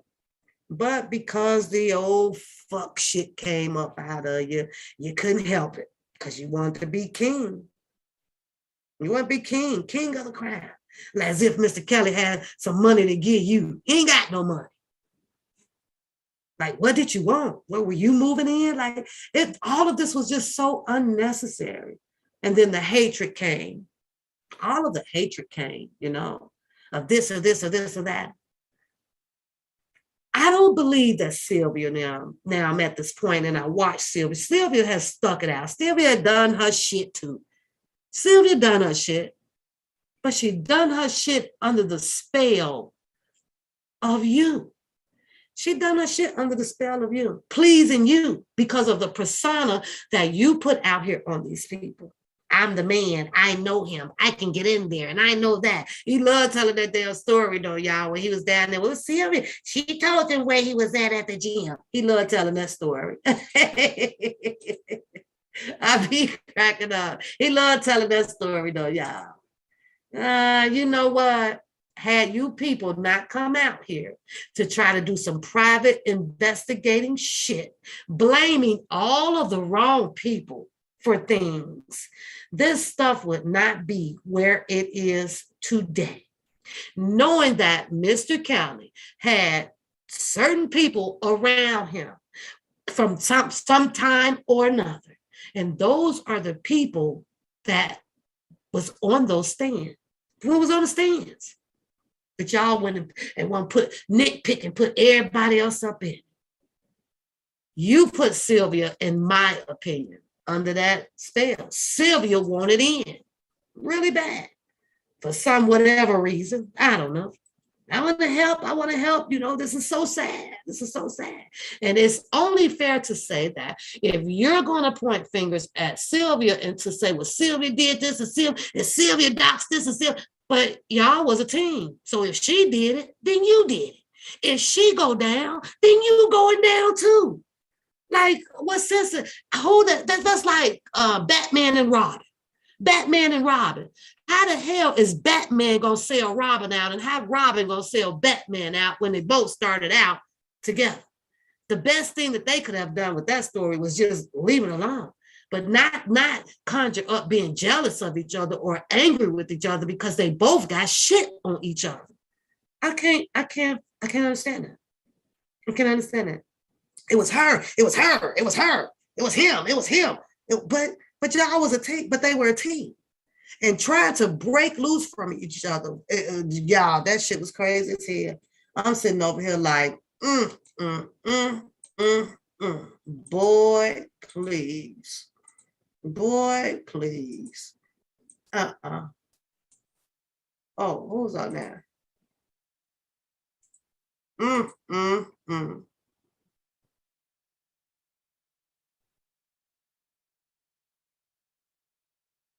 Mm, mm, mm. Yeah, y'all made a mess. Y'all made a complete mess of this stuff here. Complete mess. And now is I'm finna pull up a dead body. I wish a bitch would. From Southside. And then you gotta go over here and hear this and oh y'all. I don't. Mm. Black people. Black people. Blackness. It's been funny though. It's been for a ride. Hollywood, don't lie on me. Don't tell that lie. Because then I'm gonna say you clout chasing. And I don't want to say that you're clout chasing. But don't lie on me. I don't know goddamn Barry Hankerson. I don't know Barry Hankerson. I'm far from where is he at? Atlanta or I don't know. Who you working for? Who paid you? Because you was too quick to blame somebody was paying me. So who paid you to do what you was doing? You flipped out on Choke No Joke. You'd have flipped out. You'd have flipped out on every damn body out here when Hollywood can't get her way. Temper tantrum. That's what you have. Temper tantrum. Nobody. You flipped out on every single body. You have persecuted every single body. Those sisters, you did. If how can Mr. Kelly acknowledge a thank you to you if you're treating something that he claims and he was okay with? How can he acknowledge you a thank you? How? Ain't no need of your ass sitting down, twiddling your thumbs, waiting on it now, because you blew that shot. The minute you over there talking about that one of them got a orange wig on, and your shit is just as tangled too. How? How does it? I want you to answer me that damn question. How do you expect an acknowledgement of a thank you, a car in the mail, anything from Mr. Kelly after they said that he acknowledges those sisters? But let me tell you though, because I met them. I met them downtown Chicago. I did.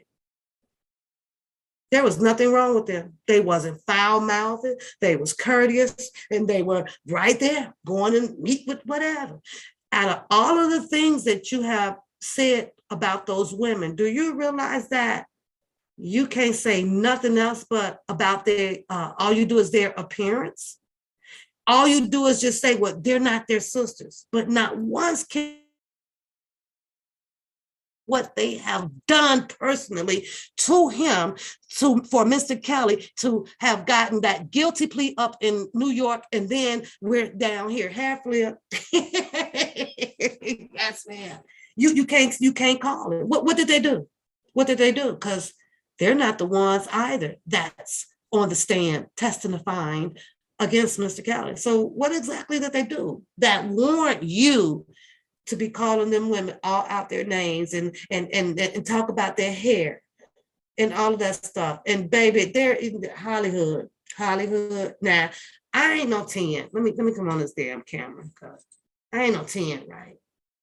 I'm a 10 by heart. But baby, you know when you ain't no 10, ain't no need to go and try to talk about shit. Go sit down. I saw the pooper. I saw that pooper, girl. Mm-mm.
Yeah, I know. I'm coming back. I had to mute for a second.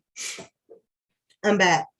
But yeah, she can't talk about anything of what the two sisters did to Mr. Kelly. She can't talk about it because I don't think that there's nothing there for her to talk about, but just call them names. And that's not ladylike, Hollywood. That's not ladylike. You don't even know them, but you was convinced of that. They're not, that's all you say in front of the cameras. They're not his sisters. They're not his sisters. Saying that ain't gonna do what good is that gonna do for Mr. Kelly? Nothing. Absolutely nothing. To be perfectly honest, like you sound like an idiot saying it. Sound like an idiot. I followed their whole Twitter when Cassandra Kelly tweets. Ain't nothing derogatory about Mr. Kelly on there. Nothing. And you know who else got on that bandwagon? Booker. I didn't even know who they were. And then until I had to find out, and this is that, and I pulled their records, and then and they're not there, went down the whole freaking timeline of things. But yet then it's 4 years in, and they are still there saying free R. Kelly. Book them not. Book them over there talking about some locking DJ back up on a 20-year-old case. But those sisters are still down at the courthouse. They are still there. I don't know who y'all would follow, but I know if I had these two different scenarios, and Bookham is talking about pulling up Larry White and going and helping DJ Daughters with a case, and the sisters is over here talking about some free R. Kelly. Which way y'all going? Who y'all going with?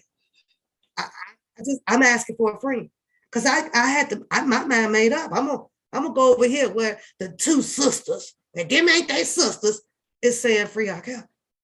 I ain't going over there with that nigga over there. Talking about some I'm finna dig up Larry White. Who? I'm finna have a case reopen. When? How you got this much money? How you finna go down there to a lieutenant and to what you finna say? What? But those are the path that those people over there chose to take. They going with them. They got the shovels and all. It's forget R. Kelly. We ain't going over here on this way. It's weird. It's weird as hell. All you got to do is be saying like one or two things that just doesn't fit with me. I'm like, nigga, ew, you finna dig up Larry White. The fuck for?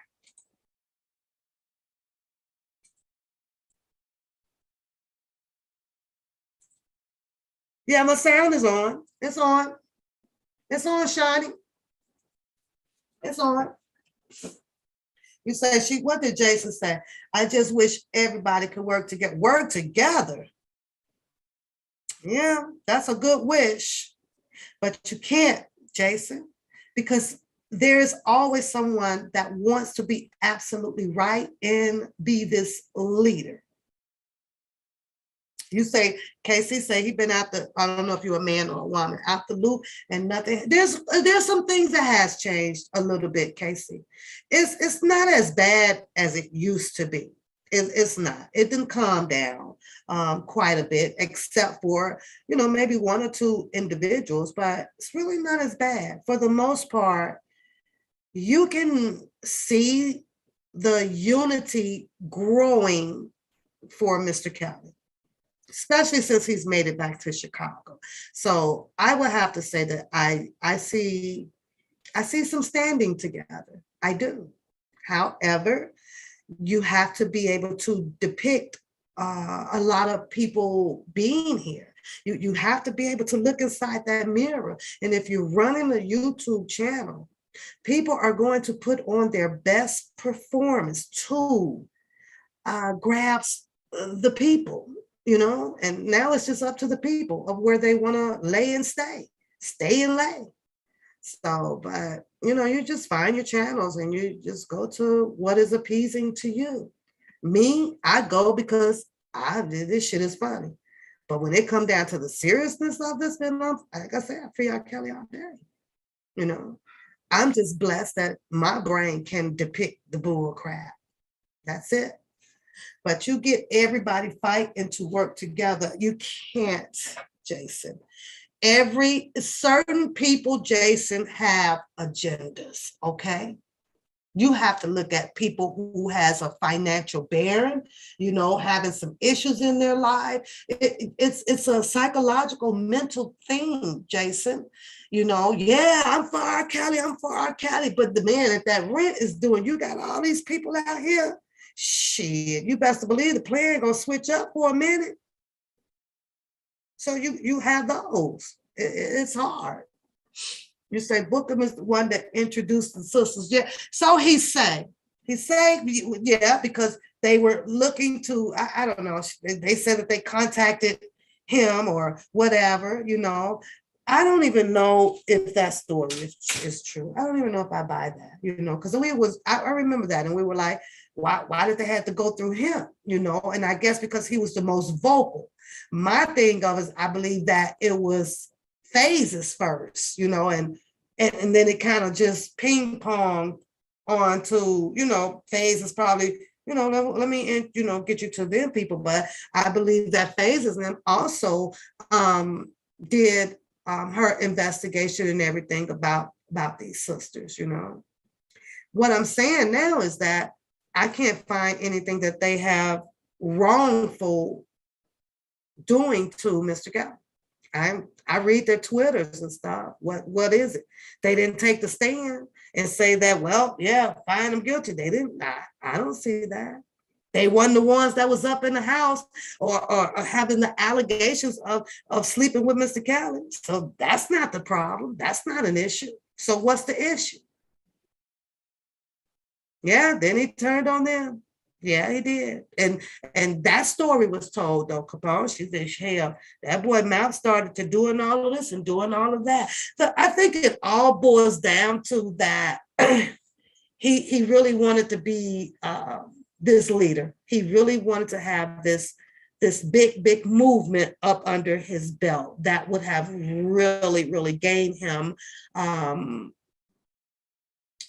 possibly the assets that he needed to be with Mr. Kelly, and there's something wrong with that. No, it's not nothing wrong with it, but it's just how he went about it. That's just how I feel, You say, where is Jazz? Yeah, that's right, Pernell. Have him go do that. I mean, how are you for Mr. Kelly, but yet then you have sexual stories out here, about that didn't even look good. The Capone, that was so avoidable. That was so goddamn avoidable. How do you have a story out here where this young lady travels because she met them in I call it the underground Facebook, right? Met this guy.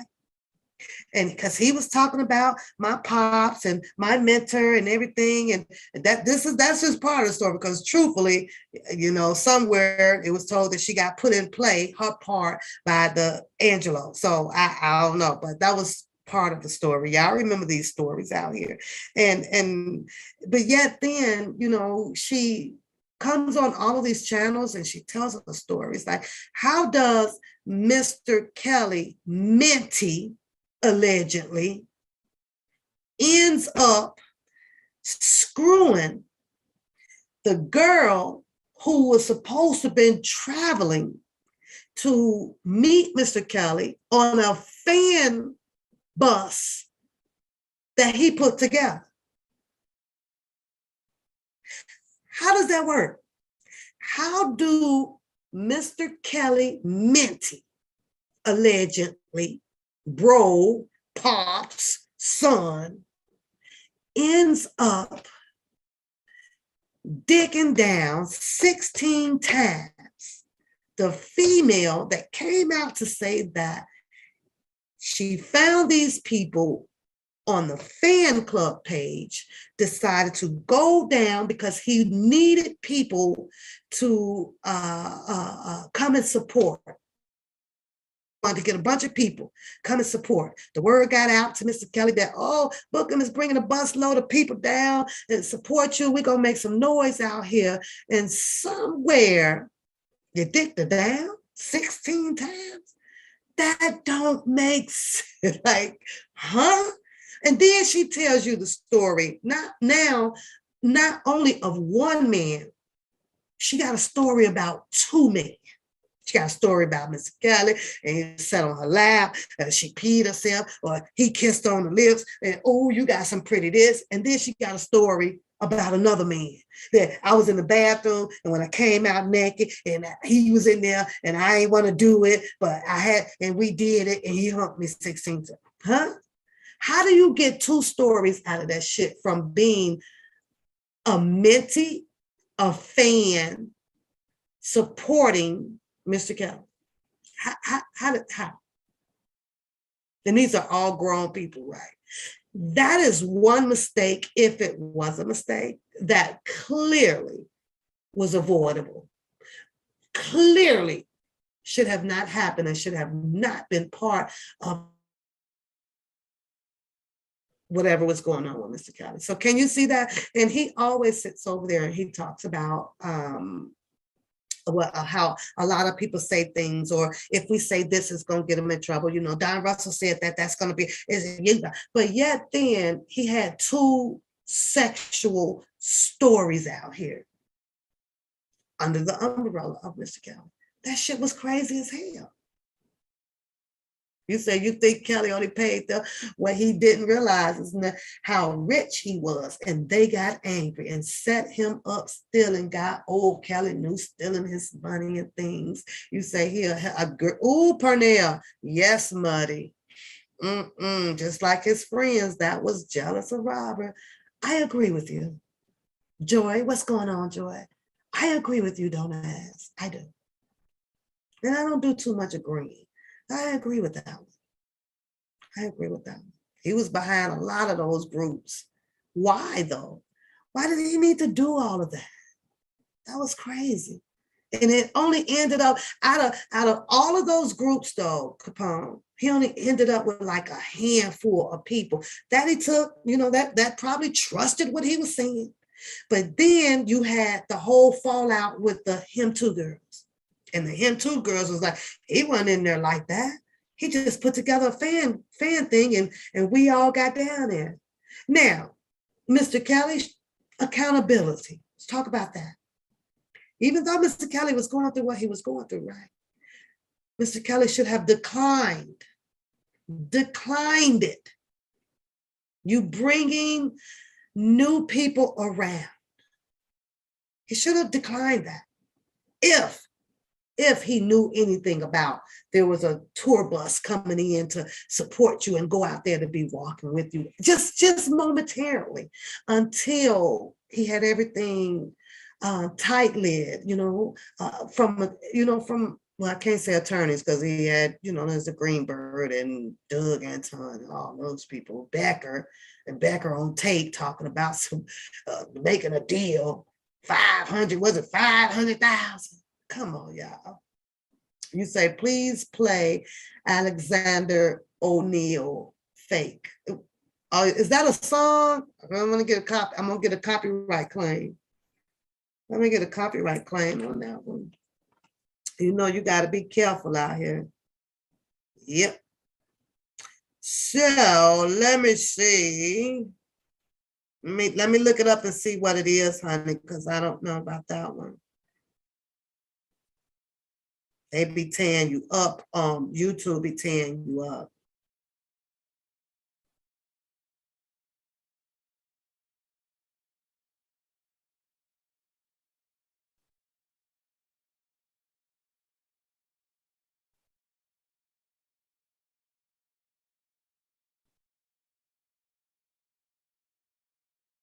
Oh, it say 12 years old. Oh yeah, they'll hit me on the copyright claims. They'll copyright claim me for So, but I don't know. Everybody chose their own path out here, right? I wonder if my phone is connected to it because we got an update on it. I was laying on the sofa earlier today, and I was going reading the tweets and stuff, Speaking of commentary, Hollywood has built her commentary off of reading tweets. But has built his comedy off of reading tweets, threads, putting together a story. I also have started, I guess I started off that way. I just stopped because, everybody else was doing it and then I had to work. But that's where the commentary is coming from, Booker. This ain't something that you're just pulling out your ass. It's coming from from Twitter. These are other people, threads, Mazanur and Megan and Dennis or others. And you're just coming on your channel and you're just reading them. And then you're just putting a bunch of more bagged up lies with the shit or goofy stuff with it. That's your commentary. You won't get 50,000 or 135K people doing that. Every time I say, huh, you be laughing. I want you to laugh. I want you to laugh. That's what's got me through this sickness, girl. So, today's court update. Had a panic attack. He had something to say about that too. He had a reason why someone had a panic attack on the from the juror. And I'm sitting here listening to him. I'm like, what? Huh?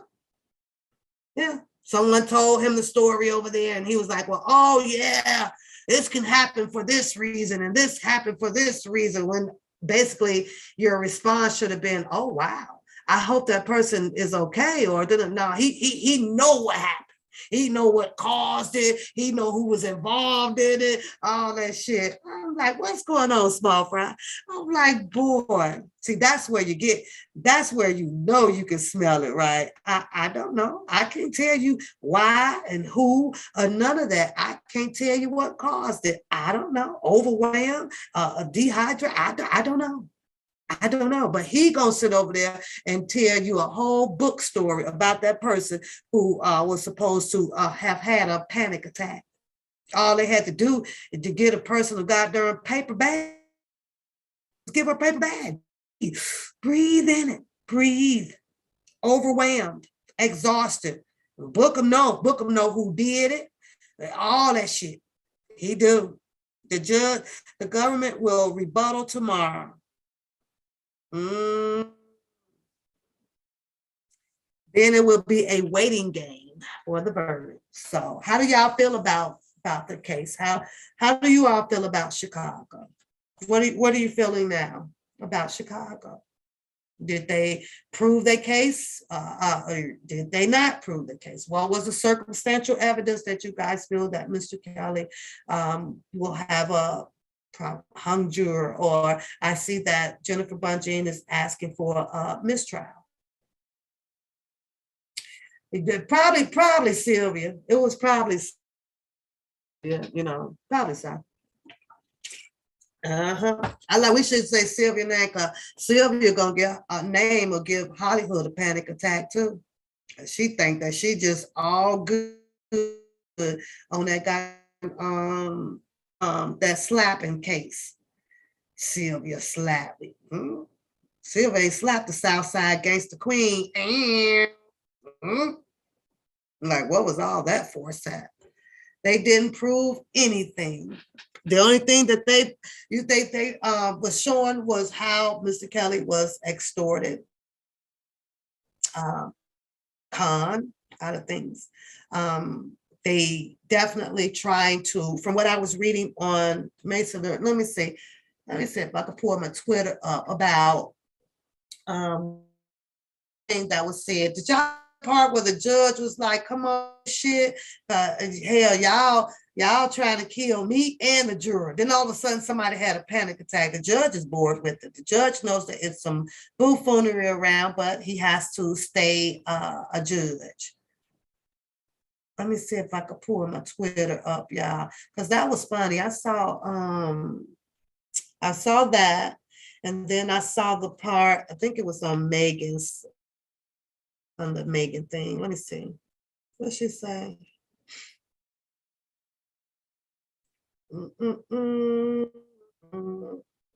He even read Dave Burns over there, y'all. Bookham read that one about he gonna be blocking people. That was his commentary.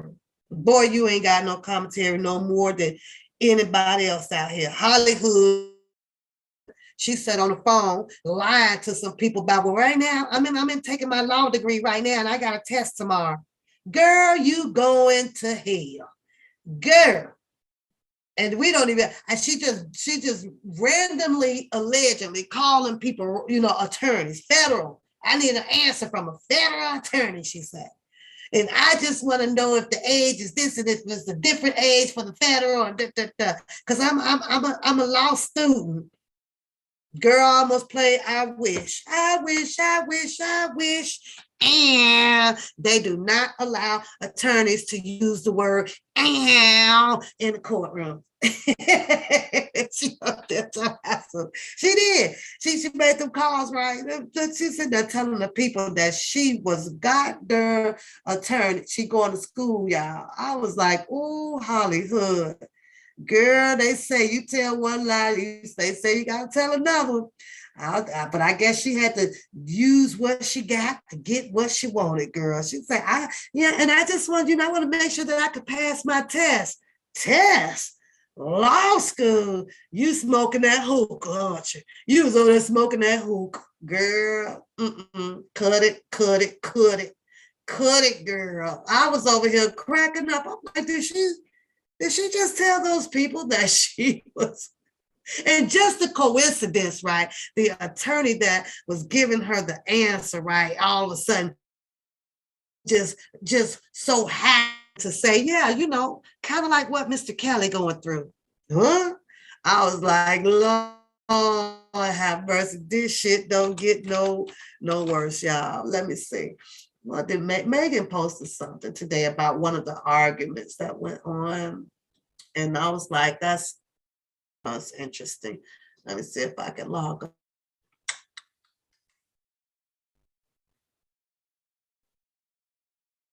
Shout out to Twitter though, y'all, because it has been very informative when, we don't have the transcripts and you can kind of follow these people. Jason Mason there, I'm not a big fan of his. I try not to follow him. Sylvia, she did her commentary the other day and she was like, kind of a shout out to him, because he printed the story, about her and her name and things like that. It's like, no, he wasn't supposed to use my name. I couldn't give him any acknowledgement because everything that he prints, he definitely puts disgraceful singer. And so I refuse to show any acknowledgement. I don't, thumb up his tweets or anything because he refuses to take that out of his titles.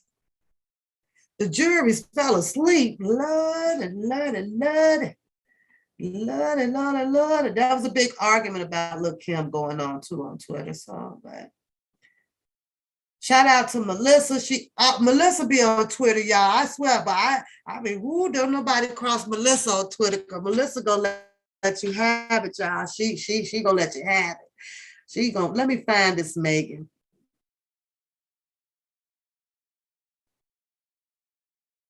Dennis Byron says that the tape was a rotten banana. They keep what they tried to push. Yeah, it was about the tapes, right? Because they're still trying to push the tape. Some people says that there's no audio on the tape. Just ask Bookham. He was there since 1996. Some people say that there isn't. Just ask Bookham. He was there since 1996. Some people says that it's it's a Rashana and Rashonda. Just ask Bookham. He was there since 1996. He could have had all of these things cleared up by now, and we would have not be out here this long. Just ask Bookham. Bookham knows it all. Bookham knows it all. It makes no sense, prosecution says. McDavid would be so eager to recover a sex tape. I'm trying to remember what Megan had typed in there. It was something about, no. It wasn't Megan. It was the prosecution, right? Says something about who would, because she put two questions with it. I'm just saying, Margaret, if you want the correct answer, Just ask Bookham. I'm just saying, that boy got an answer for you, sweetheart. On everything. He been there since 1996. I need to see this question about what? God, what was it? What was it? My brain, what was it? It was if you think that it was somewhere like this, you guys. If you believe she was talking to the juror. They was talking to the juror, and she told the juror that who in their right mind would go out here to pay money to get an illegal tape, right? And I was like, huh? So she put two questions behind there, and I'm saying to myself, I think that was a bad presentation to the juror, but I wish I could find it.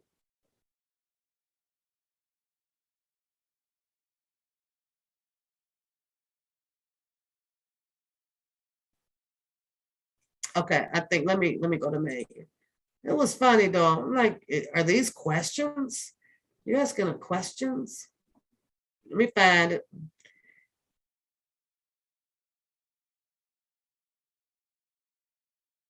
Let me share this screen. I'm serious though, Margaret. I am serious, girl. He needs to just have a book that say just ask Bookham. He got it. He's got all the answers. 1996. 96. What time is it, y'all? I'm just chilling with y'all till I could go. I have to go pick my baby up. And I just want to come on. I am very appreciative of the phone calls and stuff. But yesterday, man, I was asleep all, yeah, I had to sleep off. What you say, Muddy? I'm glad you worked hard for my money, because it seems that there were some freaky things to get a bag. And girl, I know that's right. But listen here, y'all. Support the channel, become a member for $1.99. It does not change. It will help the fees and things that I have to pay for the channel by itself. And if not, then subscribe to the channel. I appreciate it. I heard somebody else talking about, oh, and they're begging for money and begging for money. I was like, Lord, did I just hear somebody over there talking about some girl? You better cut it. But I was over here. Anyways, let's move on. This Megan Crepea, I'm not sure how to pronounce that, but that sounds pretty fair enough. Well, 8 hours ago. I want to get to the one where she had the questions on there. Prosecutors closing out. Robert Kelly abused many girls over many years. He committed horrible crimes against children. Now, as a juror, I'm going to have to sit there and say, well, we need to define children. We got to define children. And once you figure that, let's look up the definition of children. She should have said people. Let me see what children are. Let's see what is the right term for children.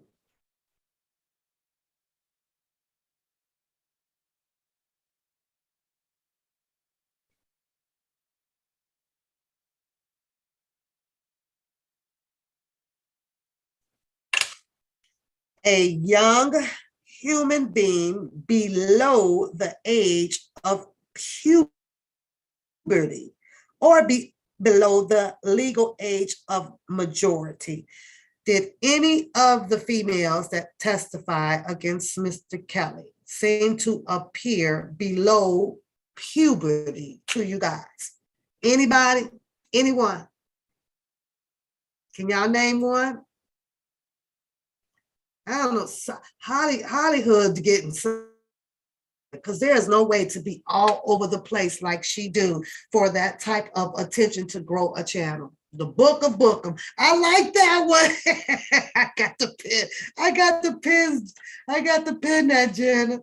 I got the pen, the Book of Bookham. Just ask Bookham.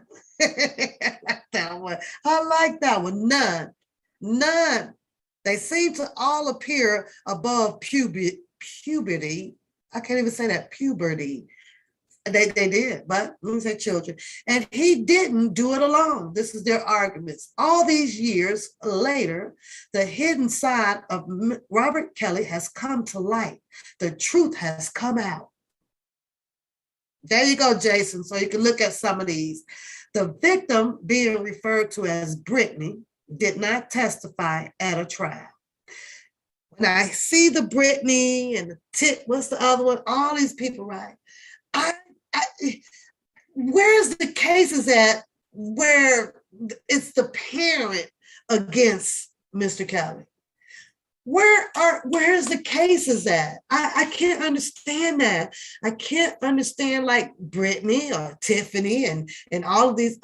It should have been the parent versus, Mr. Kelly or something like that. Like they made it seem like first of all, you want to prosecute him by saying that he did all of these horrible things to these children. These children are standing alone fighting Mr. Kelly without any parents. You say that Mr. Kelly did all of these horrible things against the children, but yet then they do not show the juror where there was any complaints coming from the parents, like the older people, like where was this? Like I haven't read anything that says, well, Brittany mom took her down to so-and-so to file this. Everything was the child did it. The child filed the lawsuit. The child did this. The child did that. The child. I'm like, when the parent go do something? When were their parents? So I don't know. That just behooves me, right? So she says that Jan and Pauline, they both testified that had sexual contact with Kelly. Still, no mom and dad. The Jane and Pauline, no mom and dad came on here to back up their story, to tell the juror how devastated that their children were. None. It's just the children. The children is telling the story. The children, they didn't even, the prosecutor says that they can't even consent.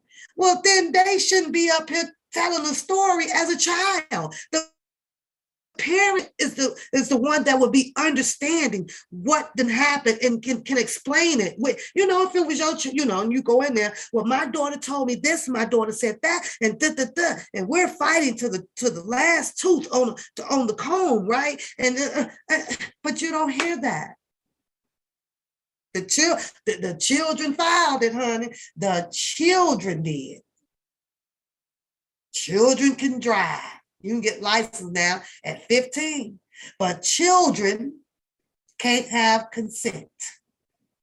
Children can't do that. Children can do anything else in the world except for have consent for that. Yeah, you can have a 15-year-old walk right on in the liquor store and buy liquor. Yeah, you can. Jane and Pauline, they testified that they had sexual contact with Kelly, and Brittany repeatedly when the girls were underage. Now, when she put that period there, I was like, okay, well, I want to hear from the parent. I want to hear, what did the parents do? I don't just want to hear what they said. I want to hear what the parents did. What did y'all do? How did you cope with this? Did you get counseling for them? Did you want to kill Miss Kelly? Like what happened? What happened? We just getting a bunch of periods. Jane and Brittany said, period. Sexual intercourse, period. Jane and Brittany had a lawsuit, period. Tiffany Hawkins sued, period. Like, okay, well, what happened after that? Witness Tracy, she testified that she was 16 when she first had sexual contact with Kelly. But a prior lawsuit claimed that she was 17. So she had a prior lawsuit at 17. Illinois age of consent. But she testified that she was 16 when she first had sexual contact. See, this is right here. This is what made that woman have a panic attack right here. Well, if it was a woman, that right there alone had a panic attack. And you have to keep in mind, though, y'all, you're talking about a juror amongst United States, because we got jurors going on everywhere, right? A whole bunch of cases, right? And they got the audacity to be sitting here talking about 16, 17.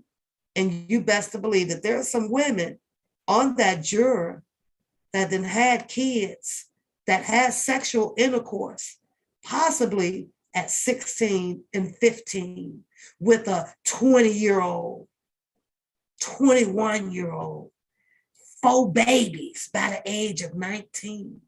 So can you understand emotionally? You have to really dig like emotionally, right? Like these people got to sit up here and listen to this argument about somebody saying that they're 16 and he had sexual contact with me. And oh my God, he was 22.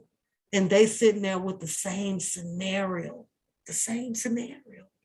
It's a psychological thing, right? That probably made that woman have that panic attack. You know, what are you all saying, government? What are you all saying? What are you saying, Tracy? What are you saying? You're saying that it was a disgusting thing to do? What are you saying? Oh, it was illegal? Oh my God. We're all illegal sitting up here on the juror about to convict someone. This ain't cool. We got to let this man go because we all have babies at 15, 16, 17-year-old. And you know our baby dad is that the signing is like 19, 20, 21, 22, 23, 24. Yeah, that shit'll psychologically fuck with you, man.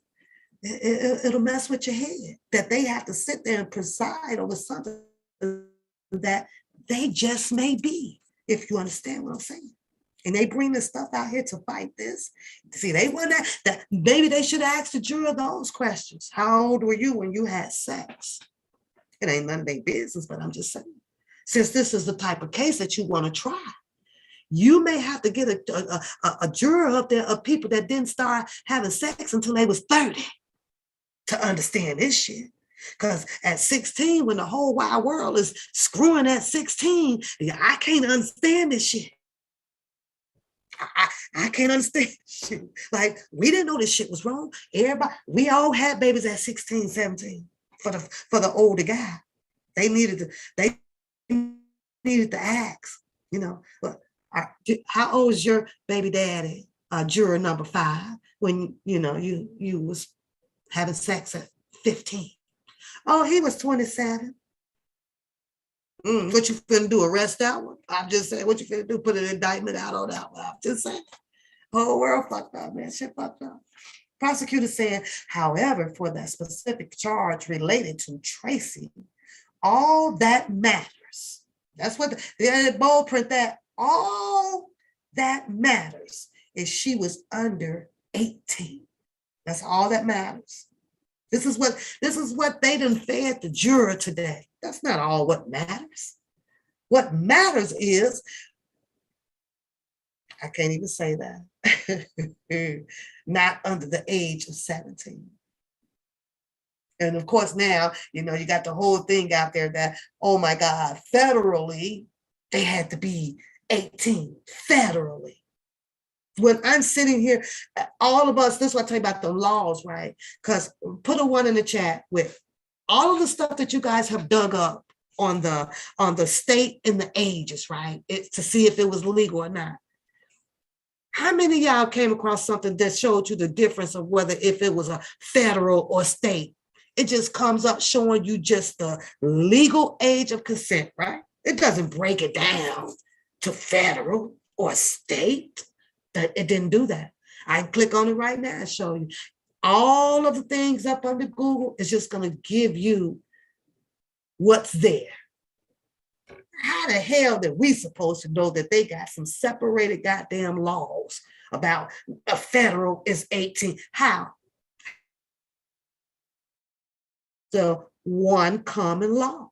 And the law says that in this state, no matter what, under the age of so-and-so, so-and-so. Over here, this age is so-and-so, so-and-so. Shit, I ain't read shit about no goddamn federal. See how the law works? But you see how, and this is why everybody, we want to run out, we vote, we get involved in this and we get involved in that. But to be that deep involved, to be that serious about putting your votes in and being part of something, you got to go in there and you won't say, I need to see the fine prints. Wait a minute, let me go. What's over here? Why are you not showing me that? Well, what's this? Well, who making up this one? Well, who? You gotta see it. No, they throw that shit that's perfectly clear right out in front of you. And if it looks good, you jump right on it, not knowing that it's something that's going to bag up that one, something that's going to bag up that law, it's something that's going to bag up that law and the other law, and it's just there. But we don't go look at those. So I don't know. The jury said to be in her 30s. Oh, you're talking to Jason. Brittany, I don't know these people, Jason. Brittany is somebody that was brought in. I don't know these people. I'm just saying. Ain't this crazy? Who in the hell would have imagined that all of a sudden that they want to argue about, well, it's federal, it's different with the age. Huh? First you threw the Mann Act, then you throw this other co-conspirators with this whole goddamn tape shit. Then you throw this, and now it's, oh, no, it was the federal, it says different in age. Get the fuck out of here. All that matters is she was under 18. Under 18. That's all that matters. That's what they said. Milton June Brown, he was the lowest one on the totem pole, but still had an active role in the conspiracy. Brown was not some innocent bystander who robotically made hotel reservations and drove people to the airport. Brown knew full well of what was going on. Word on the curve is, and Brown gonna have some words for that damn Lisa Van Allen, who has done the most. I can't wait till that go down, y'all. Ooh, child. Prosecutors, I'm trying to get to the one that I saw that really caught my eye earlier when I was laying down. Prosecutors, it doesn't make sense that Kelly's team would have gone to such lengths, I think this is it, wait a minute, to retrieve a tape of consenting adults. This is what they tell the jury. She says that it don't make sense for Mr. Kelly team to have gone such great lengths to retrieve a tape of consenting adults, when in fact, they somewhat explained that to the prosecution on the cross-examination. They somewhat explained it. He said that this situation occurred so that certain people would not be out there in display. He said that the tapes were trying to be retrieved, some of them or whatever, because allegedly he did not want to have his wife publicized. That's what I thought that I heard or was reading. He wanted his wife, and his wife was clearly, allegedly, on one of the videotapes. Second of all, when it comes to these children that they say, everything has a time frame, time stamped on it, that you have to destroy some things, I guess one would say, right? Like let's say your taxes or something, right? After 10 years or so period of time, you probably won't even be able to go back into the system or whatever to find it, because they usually wipe all that stuff out, make room for new stuff, right? If Mr. Kelly went to trial based off of these alleged tapes and things like that, the tape that the one police officer said that they had in their custody or whatever, that should have been destroyed. It should have been destroyed. So I'm sitting over here like, okay, that's an X factor. That should be off the chopping block. That because there's no way that it should have left evidence or at all. None. It should have been gone. But then you have Lisa Van Allen, who came out with a whole new story, that she knew that she was on some tape. So she had to sneak in and go through the duffel bags or whatever. And she just grabbed some and she figured I was on one. And once she went home, she saw her on the tape. And it was me, and I was with the younger girl, and I think that she knew that it wasn't right for her to come out here to say that it was allegedly Andrea Kelly on the tape. So she had to throw the fluky out there since his 2008 trial was about an alleged child on the tape. So and it fit just perfect, right? It just fits. Oh God, the videos they were concerned about would actually derail his career. The ones that could blow up his state case were the videos involving Jane. On to the argument, McDavid's 14-hour marathon testimony. Prosecutor says that it's not believable that McDavid would not have watched the footage. Now they don't want to believe McDavid. McDavid got up there and put his hand up. Did he swear to tell the truth, the whole truth, nothing but the truth, so help you God? And he has his family sitting up there, in the overflow or whatever, watching him, right? His family.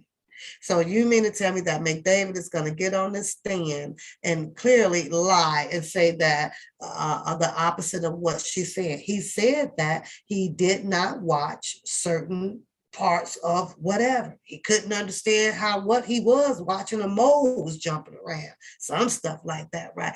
But they didn't even want to take his word. So she's bluntly telling the juror that McDavid is lying. McDavid watched all of it. This is what she's bluntly trying to tell them in her way. You said insurance, I read yours.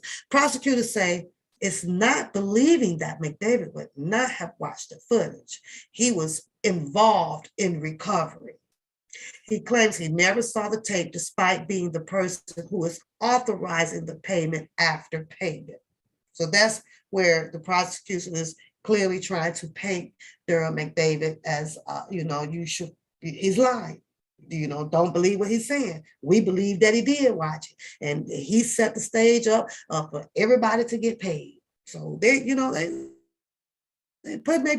painting their picture. So Jennifer Bunting, what did they close today, and so that they could the juror could get some sleep, because she didn't want to present her argument to no sleepy juror panel. After 4 weeks, 3 videos, and 34 witnesses, get ready for a full day of closing arguments. R. Kelly's federal trial is nearing the closing arguments. I want to get to the one that I saw. Oh, here it is. We made it down. Right here. Lisa Van Allen's testimony has been consistent. Consistent with what? Lies. Consistent with lies on the core issues for years. And her shame and pain were clear on the stand during this trial, prosecutor says. They're going to tell you that Lisa Van Allen shit is dead on point, but then they come back and they're going to try to tell the juror how Daryl McDavid is lying. So y'all see how that works. She got to work for, they're working for the people who got the immunity, right? Lisa Van Allen, we going to work for you. She says that I need y'all to answer these questions. There's 2 questions, right? Is Lisa Van Allen demeanor of someone who wants to be here? Yes or no? Yes or no? What did y'all think of that? Because I like the dialogue here. And my answer that I would put up in there was like, no, she don't want to be here. No. Well, that's an honest answer, no. And I also have an explanation about why. because she gonna have to keep rolling with the bullshit. And she pretty much done exhausted all of her liar cards. She done played them all. So she's exhausted. Like, how much more is she gonna be able to come up with? So I have to say no. My answer is no. Mm-mm. Is that the demeanor? Second part. Is that the demeanor? This is them talking to the juror. Is that the demeanor of someone seeking money and fame? I can't wait to see y'all answer to this because I know mine. And it rhymes with best. Yes. Y'all should be typing yes in this chat for real, for real. Is that the demeanor, Lisa Van Allen, demeanor of someone seeking money and fame? Come on, y'all, because it definitely is. This thing that they are doing to this man of money don't make you feel better. And all of kinds of taxes are going to be coming and going, girl. I'm trying to see where Ann Donnelly thinking she finna come up on a whole bunch of money, steady taking the 27,000. What she want? 28,000 she'll be held. This or that. I don't know. I don't know. Maybe she, depending on everybody to keep, donating and helping Mr. Kelly, and they just gonna keep taking it from there, I guess, or something. That all they gotta do is hold on, ask Booker where the money at.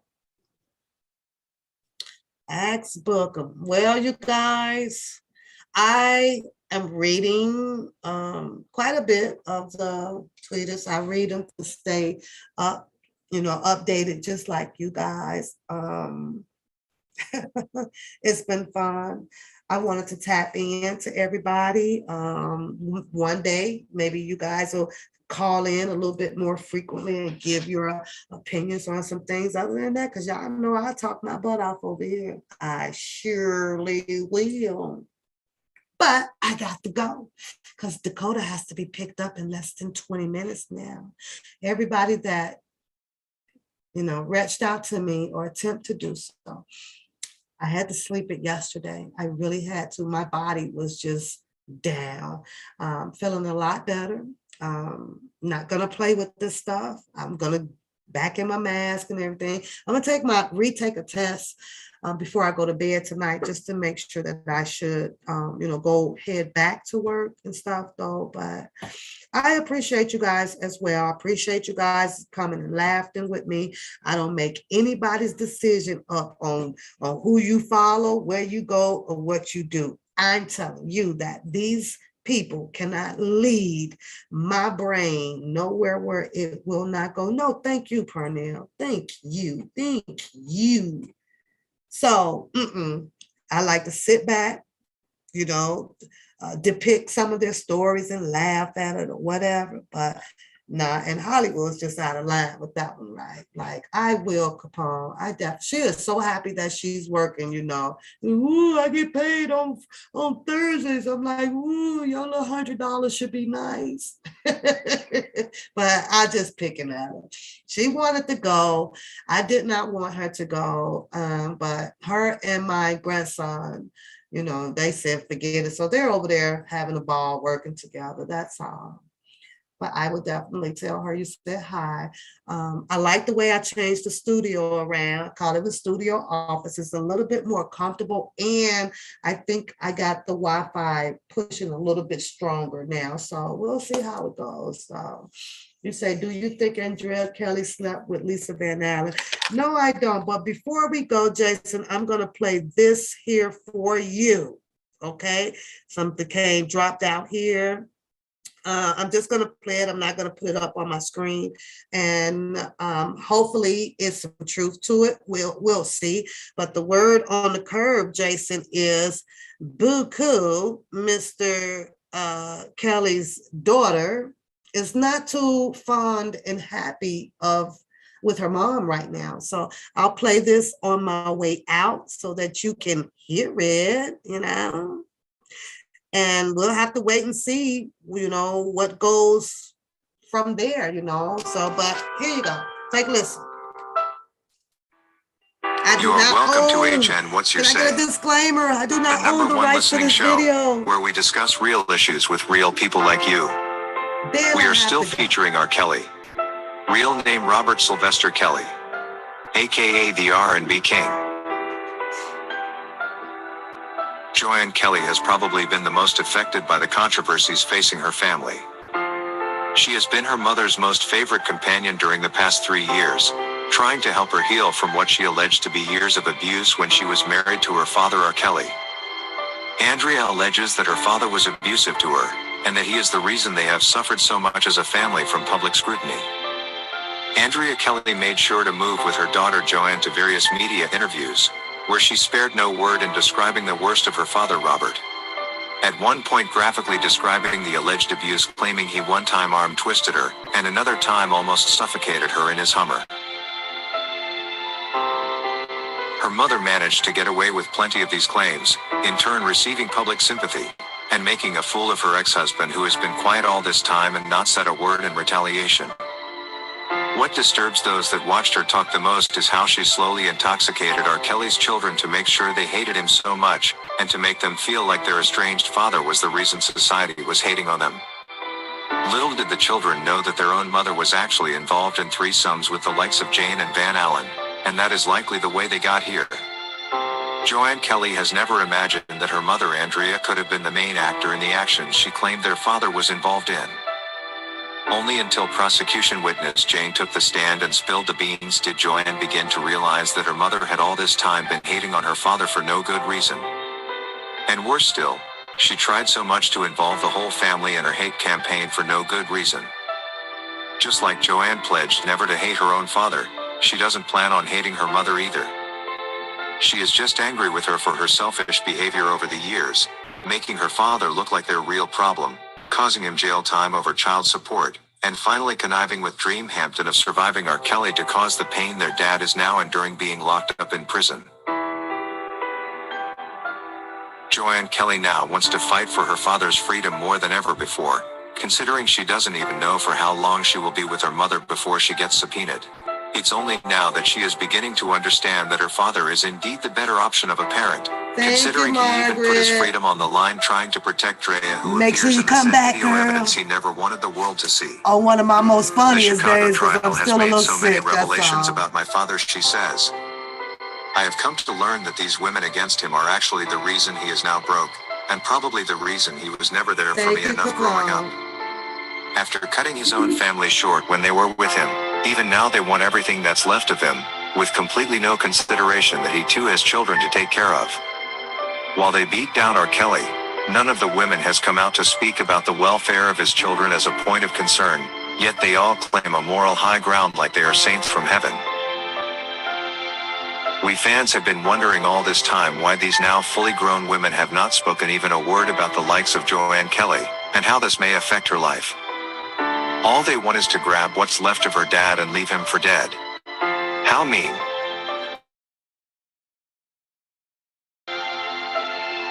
Joanne also feels Judge Ann Donnelly showed no motherly instincts whatsoever when she sentenced her dad to 30 years like a murderer. A sentence even some who have killed do not get. Why is the New York judge insensitive? She asks. Does she have children herself? 30 years for my father could mean I will never see him again except on prison visits. How could she act so mean to us? Indeed, we have time and again questioned what Ann Donnelly could have been thinking, serving him with 30 years and ignoring everything else, yet the prosecution had asked for 25. She literally donated an additional 5 years to the enemy. She also made sure to double the fine from the $50,000 prosecution had proposed to $100,000 to make sure my father has nothing to leave for us. This woman, Joanne Kelly, has suffered a lot emotionally at the feet of the New York judge. Perhaps Ann Donnelly actually sympathizes with these women despite their gold digger tendencies. Who knows, maybe they remind her of her own self. Sometimes we tend to expect so much from some people, little knowing they could have had a background does not allow them to act rational. Teaming up with the likes of Dream Hampton to completely destroy a man like R. Kelly who has got children of his own is a total lack of emotions. Zero compassion whatsoever. According to Rosa Fletchy, so many people who have been talking a lot about R. Kelly, to give a few examples: Drea Kelly, Sparkle, Lisa Van Allen have all along been lying on him and pretending not to know how the events unfolded. Despite their in-depth involvement, they wanted R. Kelly to take all the blame. How mean can they be? Now all of a sudden, they are all changing their statements indicating it was indeed a conspiracy from the start. Even the record companies he worked with took lots of from him. His life became like politics, and you know what this comes with. So many crooks. According to Veronica Tate, I pray the state do the right thing and give R. Kelly's kids peace. They deserve to have their dad back in their lives. Whatever the state is doing to him, I've seen animals get treated better than the state is treating R. Kelly.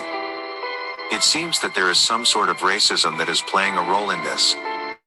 And how is it that some strange prisoner can just come walk up on R. Kelly and beat the tar out of him and nothing is done to him? This is someone's father we are talking about. Sadly, this is also what Joanne's mother encouraged when she got so involved in this case, as if she was the Holy One. It's only now that we are beginning to learn her true colors. Joanne Kelly has all the reasons to be angry with her mother. She did not come clean and tell her what actually happened at R. Kelly's house. She was instead too busy running around joining smear campaigns against her children's father. As they say, you reap what you sow. Andrea Kelly has just started receiving her part of the bargain. You cannot plant beans and expect to harvest coffee. She sowed seeds of hate, and that's exactly what karma is returning to her. According to LC, it is obvious as to why Drea Kelly in her second marriage after she and Kelly's divorce ended suddenly. She is money hungry and an attention seeker to validate her platforms and imaginary life. I am disappointed in this kind of women who at all costs will ruin their own children for self-gain. No way in hell I would have put my daughter in front of a camera to speak against her own father, particularly when the daughter indicated she never knew any of the current allegations against her father. By doing this, Drea really put herself before her children's best interest.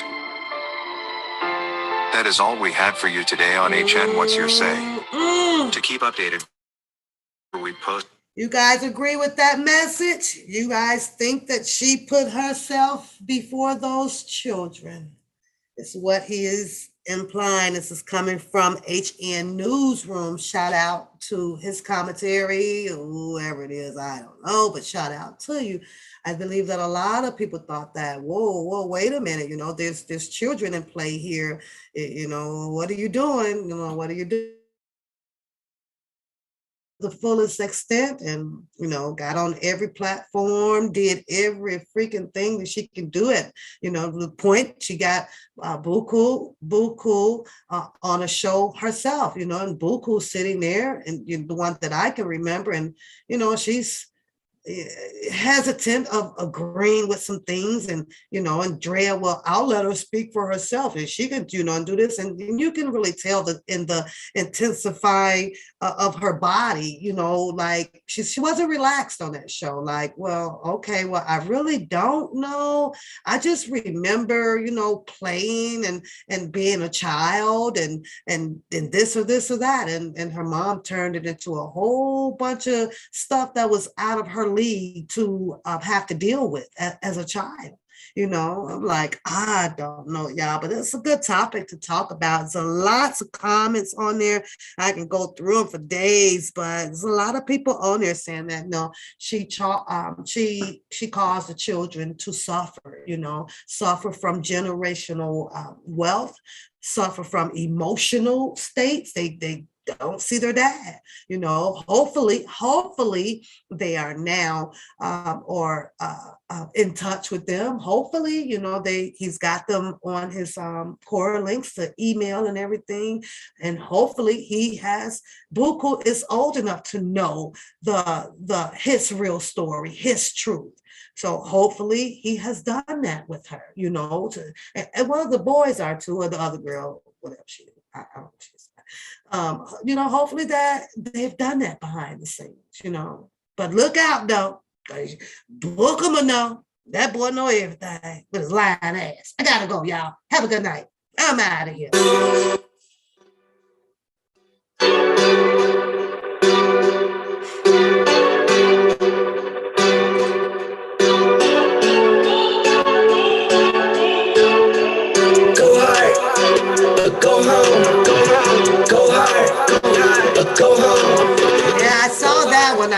but she was pregnant, so she must have got, right back busy. Touchdown like an end zone. When the circle to the mic home. Can't get me out of my zone. Go hard, go home. Go hard, go home. Yeah, championship rings on my hands now. In my head I'm top 10, yeah, that's hands down. You squad, now you're looking man down. Funny how foes turn to friends now. Drive a race car like a Atari now. Caught filling up, I need product again. Treat the business like a playground, might slide on you. Don't me wrong, might slide on you. Do a backflip, cause I'm mad rich. I'm the definition of what that is. Go hard, go home.